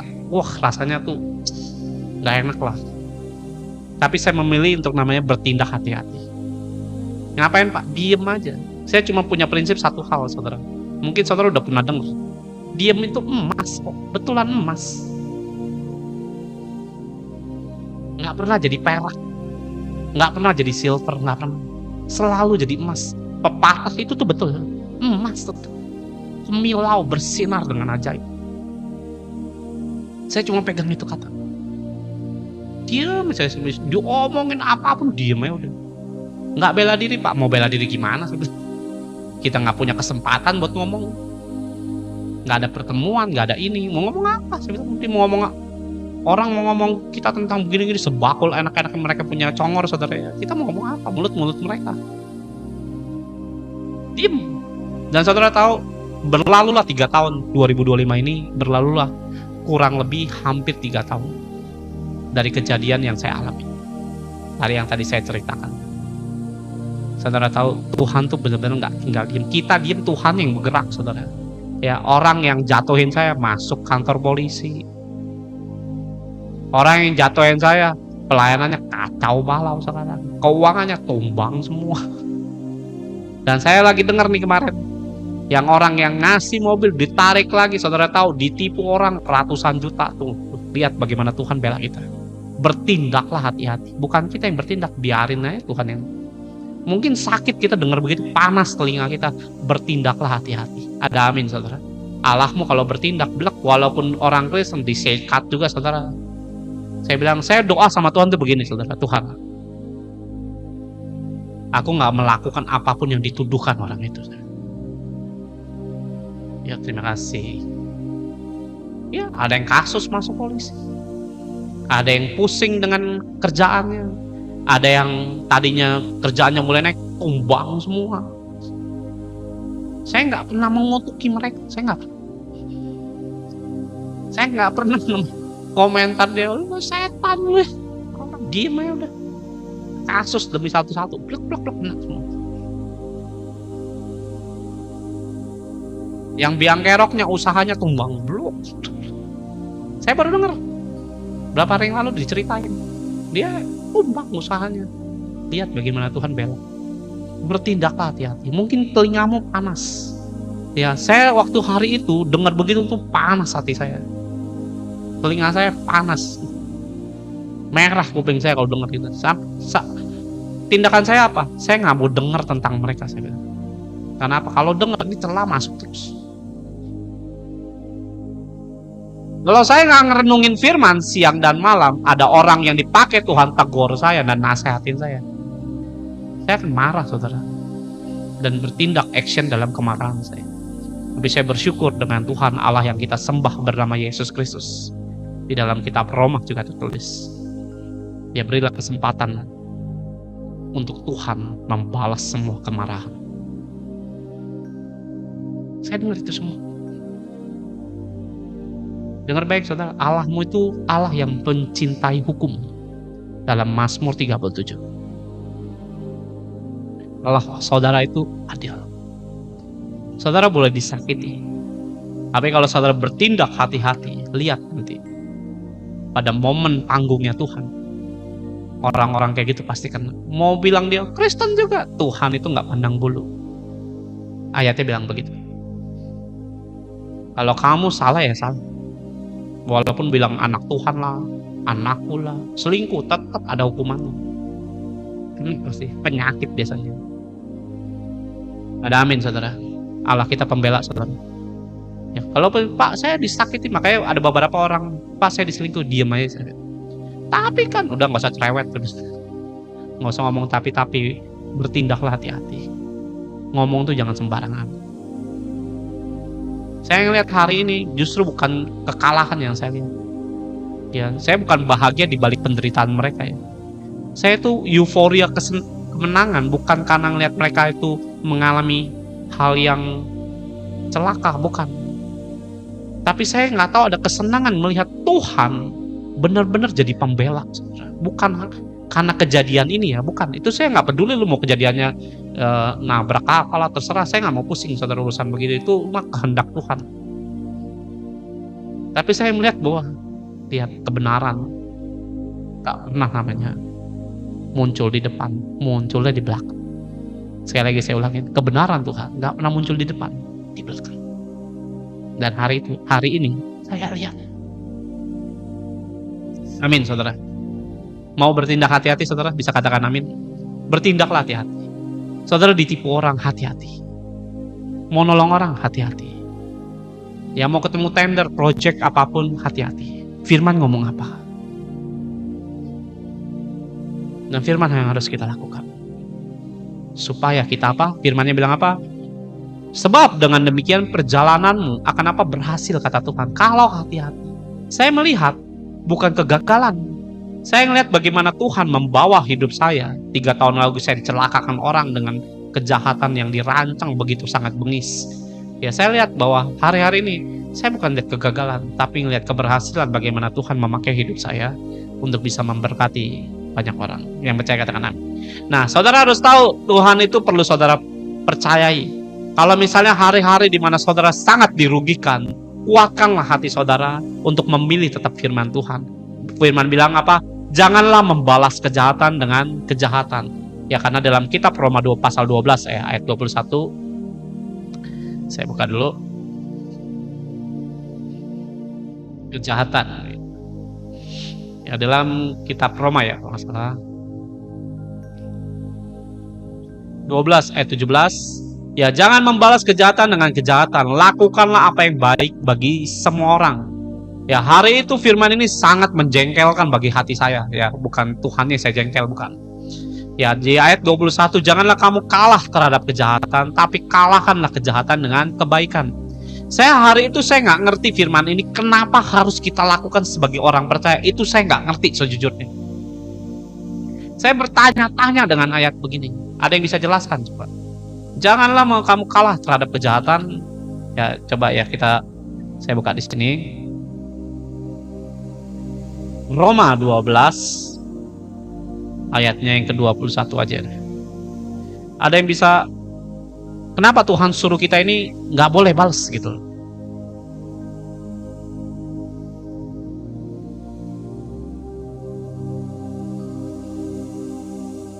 Ya, yang ditanya nih, Yesus ini disalib rencana iblis atau Bapak? Yang pasti bukan bapakmu, udah gitu aja.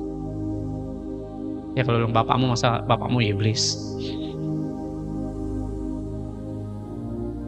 Yuk, lihat ayat 21. Kenapa Tuhan suruh kita tidak boleh membalas kejahatan dengan kejahatan?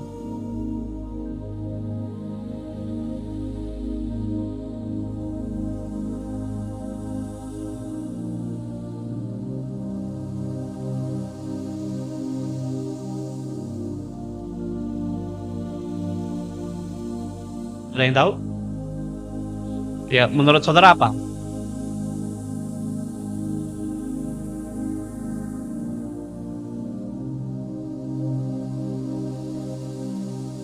Salah ya.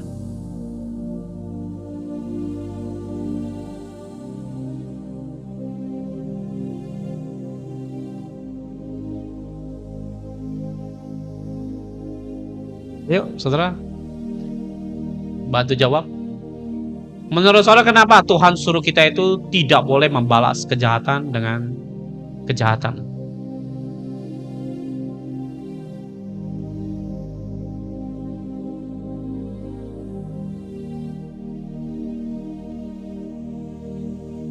Karena pembalasan bukan hak kita, ya. Amin.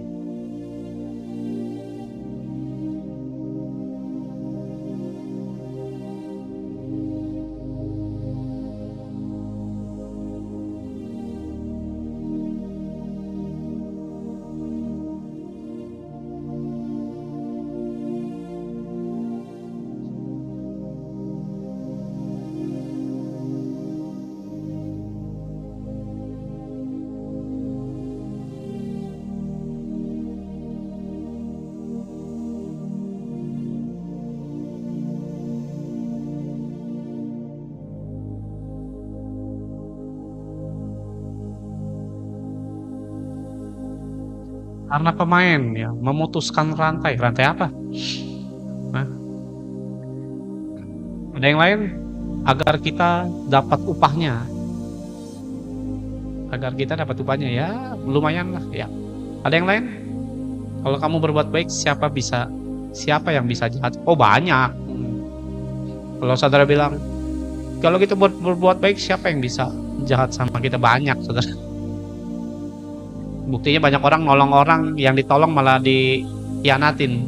Ada yang pernah ngalamin kayak gitu? Kita baik sama orang, malah orang yang kita tolong melakukan banyak kejahatan. Banyak yang kena, saya juga kena kok. Ya, walaupun saudara nanti mau pakai ayat bilang kalau kita berbuat baik, siapalah yang akan berbuat jahat kepada kita? Ya, memang betul ada ayat yang mengatakan begitu, tapi dengan baik saudara. Ada tetap. Ya, karena pembalasan haknya Tuhan. Ya, ada yang lain selain pembalasan. Saya sendiri sering mengalami. Ya tuh, ya bener ya, kita baik sama orang, ada aja orang jahat. Ya, bukan berarti nggak berlaku, karena kalau kejahatan dibalas kejahatan makin terikat dengan dosa. Nah, dengar baik saudara ya. Saya tanya sama Tuhan, kenapa sih kita nggak boleh balas dengan kejahatan tapi harus, ya kadang kita harus silent mulut kita untuk kita nggak berbuat apa-apa. Untuk namanya Tuhan mau kita punya kasih, ya amin. Ya, kalau kita membalas, kita sama saja dengan orang itu jadi jahat. Ya, it's true juga, betul. Ya, semua pernyataan saudara nggak salah. Ya, semua pernyataan saudara itu bagus. Saya nggak bilang yang ini jelek, itu bagus, ini salah, itu benar. Bukan, semuanya bagus, semuanya benar. Apa yang jadi persepsi saudara. Namun dengar baik saudara, kalau saudara membalas kejahatan dengan kejahatan, hatimu akan berubah jadi jahat. Roh Kudus nerangkan saya bagus sekali. Roh Kudus ngomong begini, kalau kamu membalas, hatimu akan jahat, sama seperti mereka. Dan kamu akan masuk neraka. Saya ulangin ya saudara. Kalau saudara balas itu semua, hatimu akan jahat. Orang jahat masuk neraka, nggak ada masuk surga, walaupun kamu Kristen. Amin saudara. Mau masuk surga? Amin saudara. Jangan jahat. Tuhan suruh apa? Baik. Supaya apa? Masuk surga.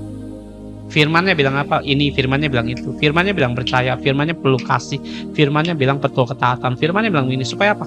Surga. Amin saudara. Kalau saudara balas, bukan hanya itu, berarti hati kita jahat.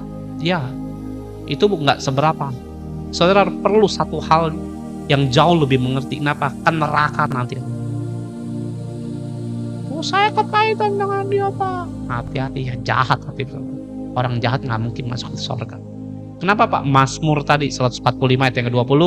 Tetapi semua orang fasik akan apa? Binasa. Firman yang ngomong, bukan saya. Ya, Roh Kudus yang ngajarin saya.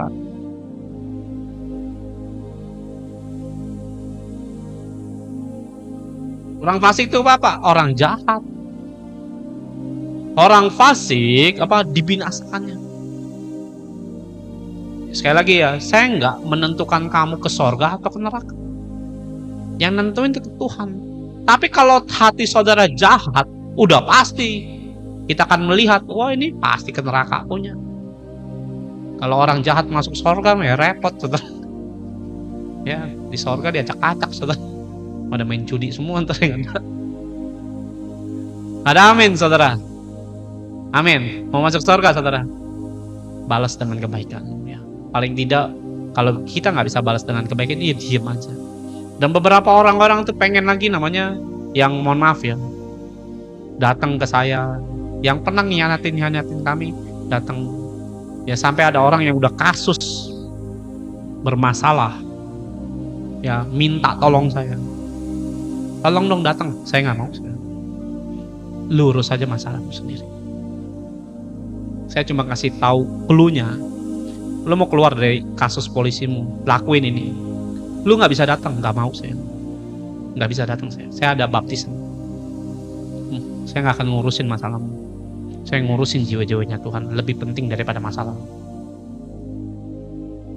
Saya bilang caranya gini, keluar dari polisi, kantor polisi. Saya kasih tahu caranya gini. Dan dia lakuin semua nasihat yang saya lakuin, yang saya ngomongin, saya nasihatin dia. Jam 1 pagi saya disuruh ke kantor polisi, nggak mau saya. Karena pagi-pagi sekali saya harus namanya bangun dan doa, nyiapin firman, mau baptisan, mau khotbah, mau macam-macam, ngurusin orang kantor polisi. Kapan istirahatnya saya? Ya karena ada yang lebih penting, yaitu apa? Jiwa-jiwa yang perlu diselamatkan. Waktu saya dapat kabar kayak begitu, saya nggak mau tolong. Itu orang yang pernah menusuk saya. Dibalas dong Pak? Enggak, bukan saya balas. Ya, kalau masa dibilang, masa saya nggak tolong dibilang balas gitu. Ya yang rencanain begitu kan, yang jahat kan bukan saya gitu. Tapi dia kena namanya dijebak orang ya. Nah, coba rasain dijebak orang tuh bagaimana. Dia dulu jebak saya soalnya. Ya, tabur tua itu ada. Dia jebak saya, dia dijebak orang sekarang. Ada orang nipu saya, dia ditipu sekarang. Ratusan juta kemakan saudara. Nah itu rasain saudara. Ya, saya bukan berbahagia dengan itu. Lu rasain bagaimana ditipu orang. Saya bukan namanya tertawa di atas penderitaan orang, tapi lu akan ngerasain apa yang saya rasain. Dan dia ngerasain hari-hari ini. Dia sampai ngomong, udahlah nggak usah Tuhan-Tuhanan. Nah, ada amin saudara ya. Tabur tuh ya pasti. Kena ajab tuh ya. Saya berdoa saudara harus tahu bahwa Tuhan Allah itu adil. Jangan saudara seenak-enaknya saudara berjalan dengan nafsu kita, ya dengan demi uang kita hianatin orang, Jangan lupa. Ya, saya orang yang paling nggak bisa lupa yang nyuapin saya makan. Emak saya bukan. Nyuapin di sini bukan nyuapin saya makan begitu. Saya orang yang paling nggak bisa lupa orang yang pernah tolong saya. Nggak bisa. Boro-boro mau namanya mau lakuin jahat sama orang kayak gitu nggak bisa. Lupain perbuatan dia aja saya nggak bisa. Saya pernah ditolong orang dengan 1 potong ayam goreng dikasih, nggak bisa lupa saya sampai hari ini. Bahkan saya berdoa bagi dia, Tuhan kalau dia dalam keadaan susah, izinkan saya tolong dia. Saya nggak mungkin namanya nyakitin orang yang pernah ngasih saya makan, nggak mau saya. Nggak akan saya lakuin itu. Jauh-jauh lah dari hidup saya kayak gitu. Kenapa? Saya orang mau tahu diri, namanya belajar tahu diri. Ya, dan saya berkali-kali sama istri saya dikhianatin orang, nggak tahu diri. Ya, kenapa? Manusia tuh sangat mengerikan. Ya, jadi saya nggak bisa berbuat apa-apa. Kalau saudara nggak dalam dunia pelayanan, ya saudara punya batasan dalam hal-hal itu. Kalau saya nggak punya pilihan, tugas saya memang urusannya dengan hati manusia. Ya, harus nolong manusia, harus ngasih makan, pertolongan, ngasih pengajaran, itu udah tugas saya. Saya nggak akan terhindar dari hal-hal tersebut. Enggak, saya nggak punya pilihan. Kalau saya boleh memilih mah, saya nggak mau pelayanan. Kenapa? Hal yang paling berat dalam hidup itu adalah ngurusin manusia. Serius, saudara punya kerjaan nih. Berat Pak? Enggak berat. Ya. Coba kamu ngadepin suamimu yang nggak bertobat, coba ngadepin watak kayak begitu, lebih capek. Saudara punya anak nih main game, coba nasehatin. Urusan dengan manusia itu paling capek menurut saya. Ini bisa dongkol, saudara. Betul apa betul? Ya, saudara mungkin jadi guru, coba ngajarin orang bengal ya, bolos, nasehatin sampai muntah, saudara. Capek ngadepin manusia. Saudara bilang, oh kerjaan saya banyak, nggak seberapa berat, biasa aja itu. Ya, yang berat itu ngajarin orang. Yang ngajarin orang, mohon maaf ya, blow on diajarin, blow on lagi, ngajarin, blow on lagi, itu capek sih. Ya, digaji kan. Kalau di kantor kamu ngajarin orang bodoh nih, ya ngajarin orang bodoh, digaji, makanya kita mau. Lah saya melayani, ketemu orang berbagai hal, ada yang bodoh, ada yang begini, ada yang ngelunjak, ada yang karakternya liar, macam-macam, nggak digaji.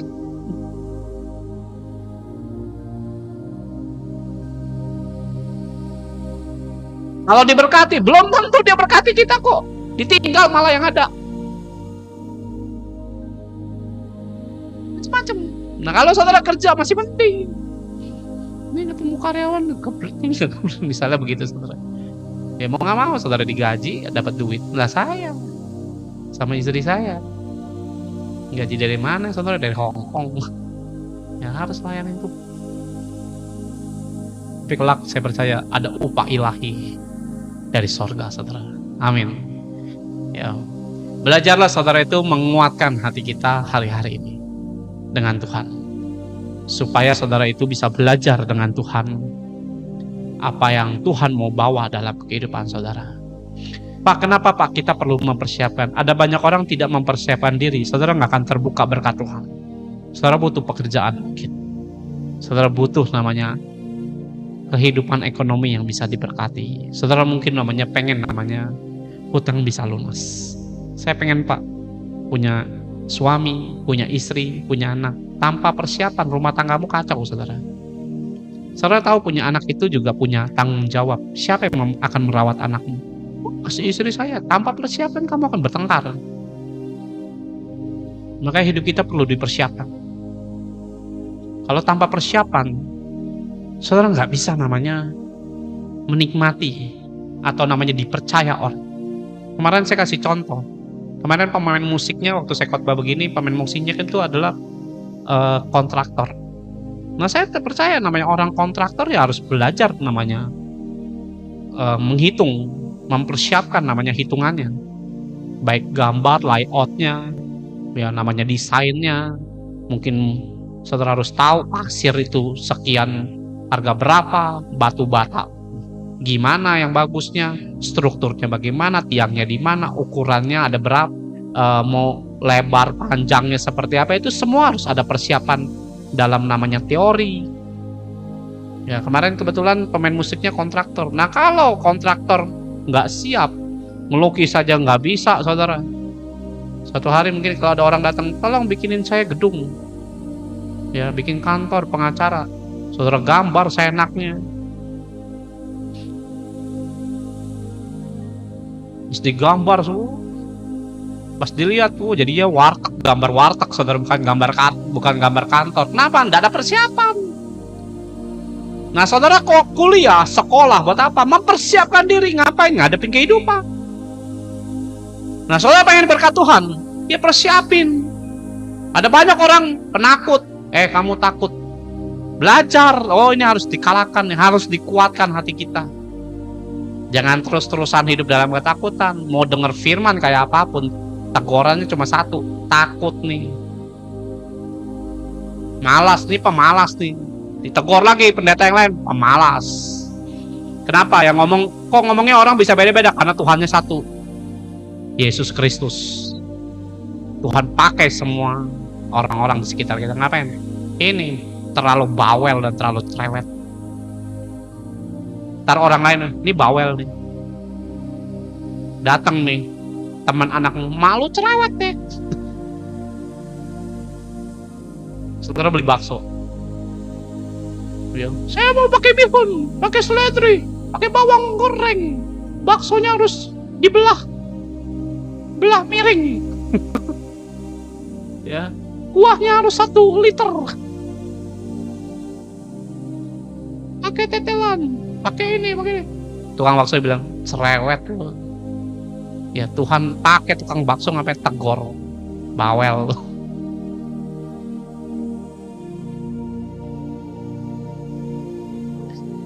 Saudara pengen berkat Tuhan? Amin, saudara. Belajar harus persiapin diri. Nah, ini yang saya belum khotbahin kemarin. Tuhan kalau memberkati saudara, saudara perlu namanya mempersiapkan beberapa hal. Yang pertama adalah hati. Nah, hati itu harus belajar sampai level ketaatan. Ya, saudara bisa catat. Kalau saudara pengen diberkati Tuhan, ada beberapa hal yang harus saudara persiapkan. Yang pertama adalah hati.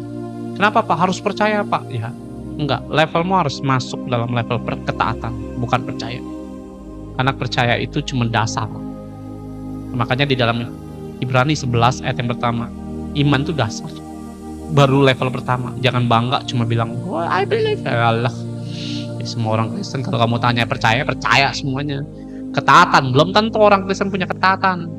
Nah, buktinya saya ngomongin hal-hal yang sepele aja, saudara. Saudara belum tentu berdoa tiap hari. Dah, itu aja ketaatannya belepetan, pasti kelihatan. Yang kedua adalah tentang attitude. Tentang apa, Pak? Karakter. Ya, karena saudara harus memperhatikan hal ini, ya, hati dan attitude. Ketiga, skill, kemampuan kita harus dibangun. Ya, makanya kita harus banyak mempraktekkan sebuah kemampuan. Ya, mungkin kelihatannya hal-hal sepele, tapi Tuhan bisa perhitungkan. Ya, ada banyak orang cuci piring aja nggak becus, saudara. Itu cuci piring doang. Nyapu aja banyak orang nggak bisa. Saya pernah lihat orang ya, nyapu lu kayak begitu sih. Ya, gagang panjang pakai 1 tangan, saya bilang. Nyapu. Ada orang buka pintu aja nggak becus. Mungkin saudara bilang, masa sih, Pak? Saya lihat dengan mata kepala saya sendiri. Ya, jadi 3 hal ini yang saudara harus mempersiapkan. Nah, sayangnya orang Kristen itu punyanya di skill. Di nomor 3. Yang memenuhi syarat terkadang ya. Nah, Anda punya skill, punya kemampuan, punya uang, punya pemikiran, kepintaran, koneksi. Ya, belum tentu saudara punya ketaatan dan attitude dalam di hadapan Tuhan loh. Tentang hormat di hadapan Tuhan. Karena skill persiapan saudara. Ada orang punya koneksi, punya kepintaran, Tuhan tuh apa, nggak perlu lah. Banyak.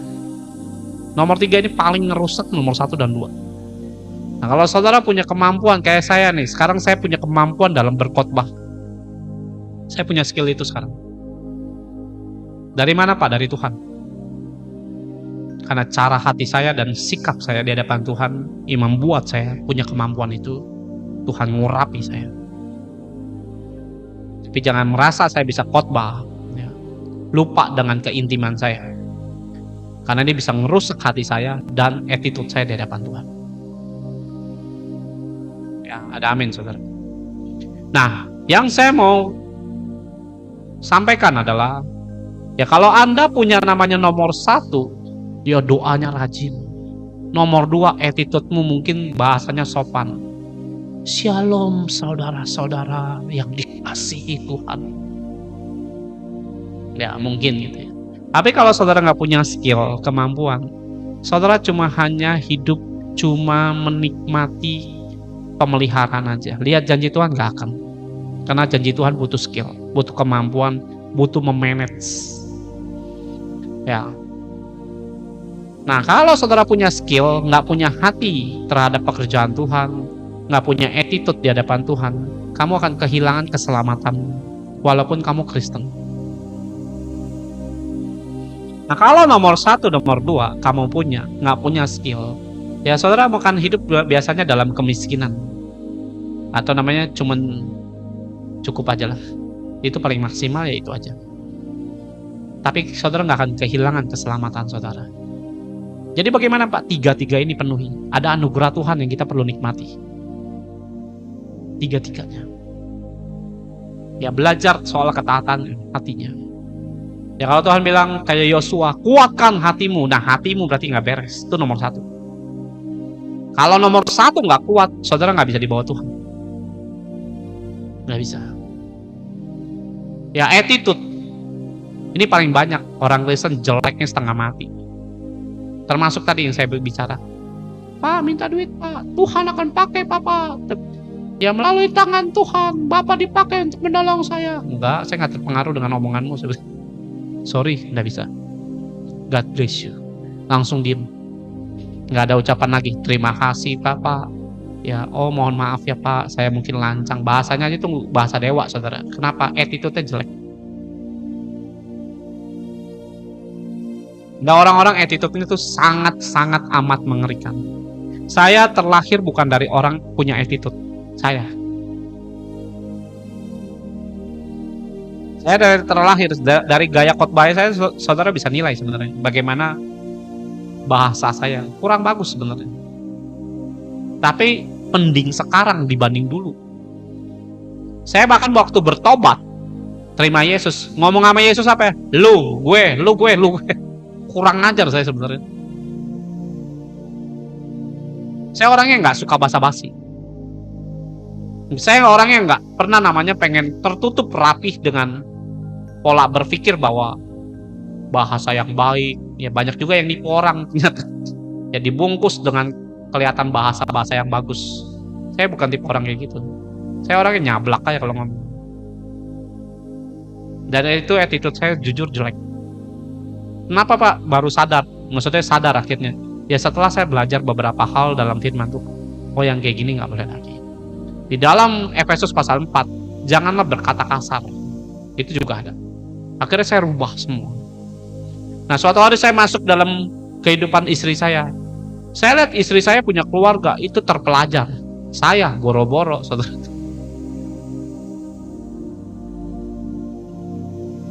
Terpelajar, ya. Keluarga istri saya dari Batak, dan saya lihat keluarga istri saya ini sekolahnya tinggi-tinggi dan punya jabatan, beberapa punya jabatan. Ya baik di pemerintahan, baik ya saya nggak bisa sebut lah. Dan mereka ini punya attitude-nya tinggi banget. Dari bahasa, ketemu, salam, segala macam. Nah waktu saya ini model kayak hutan begini datang ke rumah dia dengan gaya kayak begitu, risih saya juga. Harus semua disalamin. Ih ngapain sih? Risih saya sejujurnya. Ya saya punya di keluarga saya sendiri mah ya terserah lah. Sebenarnya mama saya ngajarin ya, panggil lah pamanmu, panggil saudara. Sebenarnya risih saya dan saya lebih pilih nggak mau sebenarnya. Ya itulah attitude saya dulu, sangat jelek. Dan akhirnya Saya setelah masuk Kristen, istri saya bilang salamin, mami saya bilang salamin semuanya. Saya salamin, saudara. Di keluarga istri saya kalau nggak salam, saudara, wow bisa rame, saudara. Udah kayak korupsi 3 triliun, saudara. Wow ribut itu. Nggak salam saya, wow diomongin satu keluarga, saudara. Udah kayak tersangka, saudara, dan ditangkap KPK. Ini nih korupsi 3 triliun nih. Itu cuma urusan salaman doang, saudara, bisa ribut di satu keluarga. Bisa jadi omongan berbulan-bulan. Saya nggak lebay, saudara. Itu beneran. Nah, saya pernah salam-salamin, ada satu yang saya nggak salamin. Ya, kebetulan saudara ini, saudara keluarga istri saya yang dari Perancis datang. Ini nggak nyalamin saya. Gue bilang, saya mana tahu itu segitu ramenya, saudara. Yang udah mana, yang belum nggak juga saya nggak tahu. Akhirnya saya datang, saya salamin, maaf ya. Panggilannya kan mesti ini itu, saya bilang udahlah, saya panggilnya tante aja semua lah, yang perempuan tante, yang laki-laki om lah udah. Itu ternyata kan ada nama panggilan ini, aduh pusing saya. Dan setelah dari situ, apakah saya risih? Enggak, saya belajar. Belajar dalam arti saya pikir, apa yang ditaruh ini memang betul kita harus lakuin. Attitude-nya memang betulnya begitu. Manggil salam. Apalagi mereka lebih tua. Panggil salam. Saya kalau ditanya risih nggak kayak begitu, saya awalnya memang risih, tapi saya harus belajar ini yang baik, nggak boleh saya tolak. Dan akhirnya saya belajar, namanya menghormati semua dari kalangan manapun, entah dia Batak, Ambon manapun, tetap saya salamin. Makanya saya kalau ketemu orang ya saya salamin. Ya kalau kecuali kalau saya lagi persiapan main musik, kadang-kadang saya bukan nggak mau nyalamin, lagi latihan dulu, ada orang datang, shalom, saya belum bisa salamin karena kadang-kadang lagi fokus dengan persiapan doa. Nah, tapi setelah itu saya akan datangin, saya akan salamin. Kalau dia sudah jauh lebih tua daripada saya, itu udah wajib saya yang datang. Nah, kalau yang lebih muda ya saya cuekin, saudara. Yang muda yang harus belajar tentang attitude. Ya, ada amin, saudara. Belajar attitude, ngomong terima kasih, saudara. Permisi. Saudara, kadang-kadang saya nih istri saya kalau ngajar anak-anak rohani, saudara perlu tahu. Saya punya adik ya. Kamu ke Bekasi. Ini adik saya nggak punya pengalaman ke Bekasi.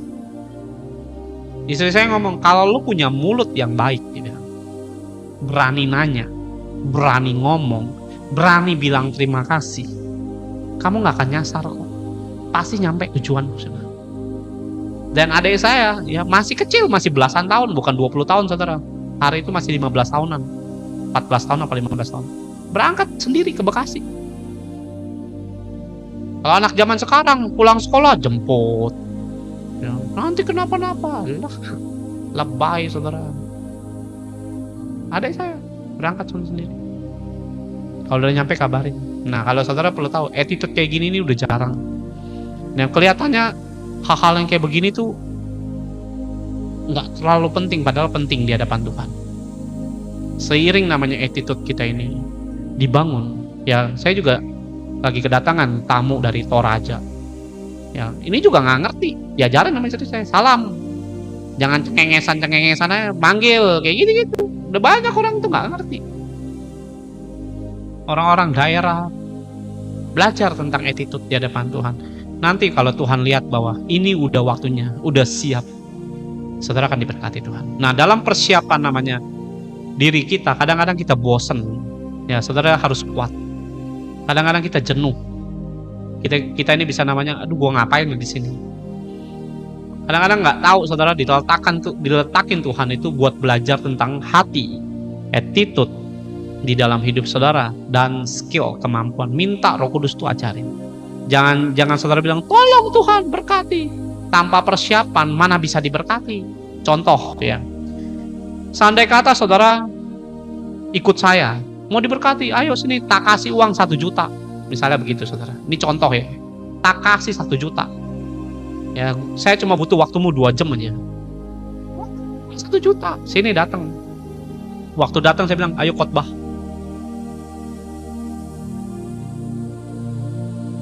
Bisa, saudara. Ya, bodoh-bodoh gitu datang gitu. Saya nggak ngomong nih. Saya diem-diem gitu. Mau duit 1 juta, sini datang ke rumah saya. Datang ke rumah saya, ayo kita pergi ke pelayanan. Wah, pikir wah dapat 1 juta nih, cuma 2 jam doang. Sampai tempat lain, lu khotbah sono. Khotbah lu bagus, 1 juta cair. Kira-kira bisa nggak tanpa persiapan? Saya yang biasa khotbah aja butuh persiapan, saudara. Saudara nggak bisa bilang, aku percaya Tuhan, nanti khotbah saya diurapin. Ayo tunjukin.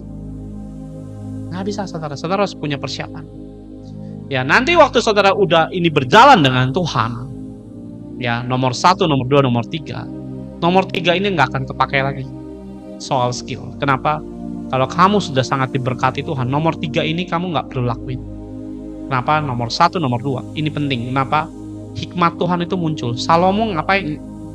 Nebang pohon? Enggak. Dia punya hati diurapi. Attitude-nya kita bisa lihat semua namanya karyawan Salomo, semua beretika dengan luar biasa. Alkitab mencatat seperti itu. Nah, dengan hati yang sangat diurapi, apakah Salomo turun tangan namanya makuin pintu? Nggak perlu, dia nggak perlu skill lagi. Kenapa? Dengan hikmat Tuhan yang luar biasa itu, dia cuma ngatur aja. Nah, ada momen saudara udah dibawa naik Tuhan, kita nggak perlu lagi ngelakuin nomor 3. Ya, kalau saudara udah sangat kaya raya, apakah namanya buka pintu, saudara bukain gerbang? Kan nggak perlu, ada satpam yang nggak bukain. Nah, kamu tinggal suruh-suruh aja, tapi dengan hati yang bijak di hadapan Tuhan. Amin, saudara. Nah, ini yang saudara harus pahami. Nah, dari saat seperti itu, saudara akan lihat namanya tembok Yeriko setebal apapun, sekeras apapun, sesulit apapun akan roboh tiba pada waktunya. Tuhan melihat bahwa hatimu kuat dan sudah siap. Terimalah berkat Tuhan. Amin, saudara. Nah, kalau saudara mau memimpin namanya usaha rumah tangga, punya hikmat yang daripada Tuhan, bayangkan saudara. Ya, saudara nggak perlu turun tinggal ngatur begini, ngatur begitu dan lain sebagainya. Saudara bisa lihat berkat Tuhan bisa masuk dalam kehebatan yang saudara pernah lihat atau terima dalam hidup saudara. Itu akan terjadi dalam hidup saudara. Nah, sayangnya kadang-kadang kita punya skill doang. Nomor 1, nomor 2, hati-hati saudara. Kalau nggak punya, ini akan menyemplungkan kita dalam bahaya saudara. Anda memenuhi nomor 1 dan 2, tidak punya nomor 3, itu juga akan membuat saudara hidup susah. Hidup susah. Saudara nggak bisa bilang, aku ini orang percaya Pak. Ya, semua orang percaya. Ya, kembali ayatnya yang keempat. Ya, di dalam ayat yang keempat, inilah janji Tuhan dalam hidup orang Kristen. Ya, lihat, dari padang gurun kemana? Dan gunung Libanon. Padang gurun itu panas, siang dingin, keadaan tidak pasti. Ya, padang gurun itu apa Pak? Padang gurun adalah tempat di mana orang Kristen akan mengalami banyak kebingungan. Nah, kalau saudara lagi dalam keadaan sangat bingung, di mana? Di padang gurun. Proses pertama orang Kristen itu di situ. Ya, kalau saudara lihat janji ini tentang janji Tuhan. Dan Gunung Libanon. Gunung Libanon itu tempat yang sangat sejuk karena dia bisa turun salju, saudara. Gunung Libanon. Nah, lihat perubahan fase daripada janji Tuhan. Ya, kalau saudara punya hati yang siap, kuat, janji Tuhan itu apa Pak? Ya ini, kamu akan keluar dari kesesakanmu, yaitu padang gurun, masuk ke tempat yang lebih aman. Gimana Pak? Sejuk. Dan yang sebelah sana itu sampai ke sungai apa? Besar, yakni sungai Efrat. Ya, setelah gunung Libanon itu kamu akan lihat aliran air sungai yang besar. Ini sungai. Nah, seluruh tanah orang Het sampai ke laut apa besar. Lihat, dari tempat panas masuk ke tempat dingin, masuk nikmati air. Artinya setiap usahamu berjalan dengan Tuhan, ya, masuk kemana? Ke laut yang besar, ke air yang jauh lebih besar lagi, bukan kecil. Lihat ini ya, ini janji Tuhan. Di sebelah matahari terbenam, semuanya itu akan menjadi daerahmu. Semua itu akan jadi janji Tuhan dalam hidup saudara sebagai orang percaya. Nah, lihat ayat 5. Seorang pun tidak akan dapat bertahan menghadapi engkau seumur hidupmu. Seperti aku menyertai Musa, demikianlah aku akan menyertai engkau. Aku tidak akan membiarkan engkau dan tidak akan meninggalkan engkau. Lihat ya, Tuhan tuh berjanji bukan hanya namanya berkatnya Tuhan, tapi dia juga berjanji nggak akan tinggalin saudara apabila persiapan hati dan pikiran saudara itu sinkron dengan sesuai dengan apa yang di Alkitab atau yang sudah difirmankan oleh Tuhan. Nah, kalau saudara bilang amin Pak, ya lakuin dong. Lakuin demi nama Yesus. Karena ada banyak orang waktu kita khotbahin kayak begini, tetap Responnya cuman, amin Pak, dilakuin. Enggak. Tadi saya dengar satu hamba Tuhan ngomong bagus sekali. Banyak orang kepengen taat tapi tidak taat. Kepengen doang. Saya pikir betul. Ya, sekali lagi saya ulangi. Tadi saya dengar hamba Tuhan ngomong gini. Banyak orang Kristen pengen taat tapi tidak taat. Cuma kepengen taat doang. Mau taat? Enggak. Cuma kepengen, wacana doang. Ya, yang penting niat. Ya, niat doang. Ngerjain enggak. Nah itu. Ya makanya ada beberapa orang kalau ngomong, yang penting niat hati Pak. Oh, tak semprot saudara. Niatmu itu belum berubah apa-apa saudara. Ya, niat itu belum berubah apa-apa. Niat itu belum niat aja tuh belum tentu melangkah. Itu nggak ngerubah apa-apa sebenarnya. Tapi ada orang dibungkus dengan kata yang rohani. Yang penting niat hatimu. Saya bilang, niat apaan sih? Niat tuh belum ngerubah apa-apa. Melangkah aja belum.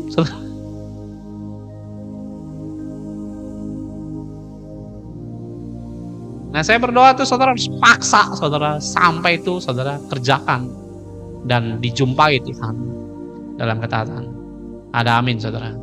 Saudara diberkati dengan firman-Nya malam hari ini, bisa katakan amin.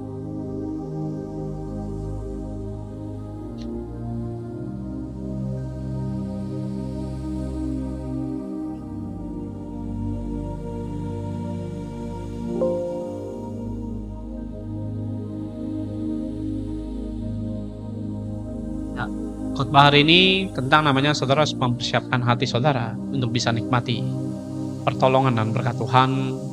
Nah, kalau saudara namanya, Pak saya mau Pak diberkati Tuhan. Ingat, waktu mempersiapkan itu nggak semudah yang kita pikirkan. Saudara bisa mengalami kejenuhan, bisa mengalami namanya hal-hal yang dimana setan juga bisa serang pikiran saudara. Dan banyak orang nggak bertahan sebenarnya. Saya juga melihat ada orang Kristen yang bisa berhasil, ada orang Kristen yang tidak berhasil dalam mempersiapkan baik hati dan jiwanya. Nah, saudara harus tahu, ini bukan perkara gampang. Yosua bukan orang nggak percaya. 12 pengintai, Yosua satunya yang hatinya berbeda. Tapi waktu dia mau memimpin masuk ke Yeriko, Yerusalem bagian timur, ya didapati hati seorang Yosua tidak cukup siap untuk membawa pasukan yang besar ini melihat janji Tuhan. Saudara mau melihat janji Tuhan, perlu mempersiapkan diri saudara dengan matang. Saya percaya Tuhan itu punya wacana yang luar biasa dalam hidup orang percaya. Nah, bagaimana saudara bisa menggenapi itu semua? Saat saya namanya juga dulu orang yang bodoh, tidak ngerti tentang Tuhan. Dan hari-hari ini saya melihat hikmat Tuhan yang Tuhan curahkan dalam hidup saya secara pribadi. Saya melihat ini bukan diri saya, tapi itu Tuhan bagaimana menyentuh hidup saya dan merubah banyak. Sehingga Tuhan membawa saya memberkati banyak orang dengan pengertiannya dari Dia. Saya melihat satu di antaranya hikmat Tuhan itu seperti itu. Nah, bagaimana saya bisa melihat itu semua? Karena saya mempersiapkan. Saya teringat waktu 5 tahun yang lalu, istri saya ngomong begini, persiapin hatimu. Persiapkan hatimu. 5 tahun yang lalu, istri saya ngomong begini, persiapin hatimu. Karena Tuhan akan bawa kamu. Nah, 2 tahun kemudian, dari 5 tahun itu, ada orang lain juga yang ngomong, persiapkan hatimu. Kamu akan dibawa berbeda dengan.